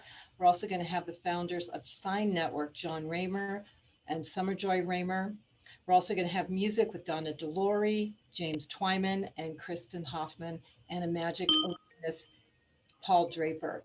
And then on September 12th, very important topic, Indigenous wisdom as a source for deep healing and transformation in our time, with incredible Indigenous elders and younger Indigenous people to share with us what they think is going on and give us some light in this darkness right now. And many other things coming up. So please join us. Thank you for all your donations. Thanks for being with us and sending so much love. Thank you, Deborah, for everything you do. Just want to ask you to take a breath and look at Deborah and just maximum grace for all that Deborah does to make this show happen. Thank you, Deborah. I want to, before we go to Anthony, I do want to thank more donations have come in. I kind of lost track, but I think I left off with Solana. Thank you, Veronica. Thank you, Monica. Oh, that all kind of rhymes. Thank you, Francine. Very generous donation. Thank you, Francine. Sharon, thank you. Beloved friend, Kathleen Gildred. I assume it's that Kathleen. Thank you, Kathleen. And we really appreciate all of you and your donations. All right. Anthony Phillipson, an old friend of mine, actually. Good to see you, Anthony. And what is it you'd like to share? Yesterday, I attended online a video of a pandemic town hall, and it's hosted by something called the medicalfreedompac.com, which is a political pack which has been created for us to have medical freedom. And the town hall was a remarkable, well, it had 3 doctors who were using, the first one was in practice, in his regular practice, using ways of helping people either get over symptoms of COVID-19. Then the second one was an intensive care doctor who was using protocols that was helping people who were in serious conditions with COVID and saving a lot of lives with his protocol that is not being publicly made. And the third one was a doctor with a huge clinic, and she uses preventative approaches, integrative approaches with vitamins and supplements and etc. to help strengthen your immune system and to overcome symptoms if you start to get them. So it was jam-packed with information. I must say I had a reaction to the introduction, which, well, that's grist for my mill to deal with. But I strongly recommend it for the information. An hour and a half packed with information by these 3 doctors. So medicalfreedompack.com. If you go to that, you can join the pack. And there's a banner across the top of the front page of that website about this town hall. I watched the live one last night, and there's a recorded version that's available. Thank you. Thank you, Anthony, for letting us know about that. And maybe you can put that link into the chat box, and then we'll put it out. Well, I want to thank everybody for watching. And I want to remind one of the themes that came up that I kind of just want to remind us all. I truly believe it's a dream world. We're experiencing a dream within a dream within a dream within a dream. And I'm choosing to dream that all of us are going to come together as we are. And we call this the Global Peace Tribe. And each and every one of you watching is part of the Global Peace Tribe. Michael out in Johannesburg, South Africa, where it's 6:20 in the morning right now. Thank you, people all over the world. And let us use these times to really do the work that we came here to do, which is to love. It's not necessarily what we do professionally, although that's often important. We're here to learn to love, starting with ourselves. So let's all practice self-love. And remember, self-love is not selfish, but let's all practice self-love. Let's all practice listening to each other. Let's open our minds. Remember, I'm paraphrasing, but Einstein had a great quote. The true measure of intelligence is how quickly we can change our beliefs. And that's just from, one of the smarter guys who's been around, Mr. Einstein. Thank you. Let's just be open, keep remaining open, and let's dream this beautiful dream of, as dark and as shadowy and as challenging as certain things seem, let's find the light, let's find the love, and let's do it holding hands with each other. We're going to finish with one more J.P. Sears video, and it's a video called Dear Haters. I want to acknowledge, I really appreciate that. I don't think Deborah and I have received hate mail yet. We get a lot of wonderful mail, a lot of people writing to us, so I'm grateful for that. But in case we ever have to deal with the haters, here's how it impacts him. Let's see what he has to say. Oh. Dear haters. Oh, let's make it large first. There we go. All right. JP, how do you deal with the haters? Let us know. Dear haters, and to all who have left me a nasty comment, I just want you to know I read them and I'm sorry. You're right. I am a crappy person. Thank you for helping me learn this. You're making a big difference. I'm not talking about those who have left a comment disagreeing. I love disagreement. God help us all if everybody thought the way I do. I'm talking about those who are the upstanding leaders in our society who have a degree of emotional maturity to the point where they try to hurt my feelings when I say something they don't like. And my feelings are hurt. Big time. I love how you try to exterminate all thinking, ideas, and people that don't fit your most ideal vision of how the world should be. Hitler would be proud of you. Nice video, you far-right. You stopped being funny a long time ago. I didn't know I was far-right, but now I do. And wow, you have no idea how much my life has unraveled since I read your impactful comment. And also, thank you for continuing to watch my videos even though they stopped being funny a long time ago. It makes sense that you still watch them. Dear haters, you're the ISIS of the internet, terrorizing people in the comments section while being man enough to say what you think face to face with someone while they're in the arena and you're hiding behind your keyboard. Let's see what Love and Peacebringer 157 has to say. You're putting everyone's lives at risk with your irresponsible commentary on COVID. Your wife should leave you because you're toxic. Good point. Babe, you should leave me. Why? Because someone didn't like my video. Okay, I'll leave you. Fantastic. How about another? You're a disgrace to society, you leftist hippie idiot. Educate yourself. Now I'm on the left. I also didn't know that. And indeed, my education begins with the scholarly parable you've just authored. And another. You couldn't be more wrong and deserve to be beaten to death. Unfollow. Because I deserve to be beaten to death, I appreciate you trying to get my attention to let me know you're unfollowing me. And your unfollow has really dismantled my whole online presence. I mean, I've gotten like 2,500 new followers today, but your unfollows really destroyed my world. Last one. You suck. Stop making videos. Your words have inspired me. I will stop making videos. Let me just delete my YouTube channel here real quick. Okay, done. Dear haters, your willingness to avoid spending time making a difference in the world so you can devote your time to cutting down those who are trying to make a difference in the world is making a difference in the world. You're admirable. Just like how the quarterback intensely listens to what the people in the stands are yelling at him because they haven't stepped foot on the field in their entire life, I hear you, and thank you for your service to our country. I assume there's a Medal of Honor waiting for you. Now for real, I might not be an online hater, but do you know what I do hate? Blue light.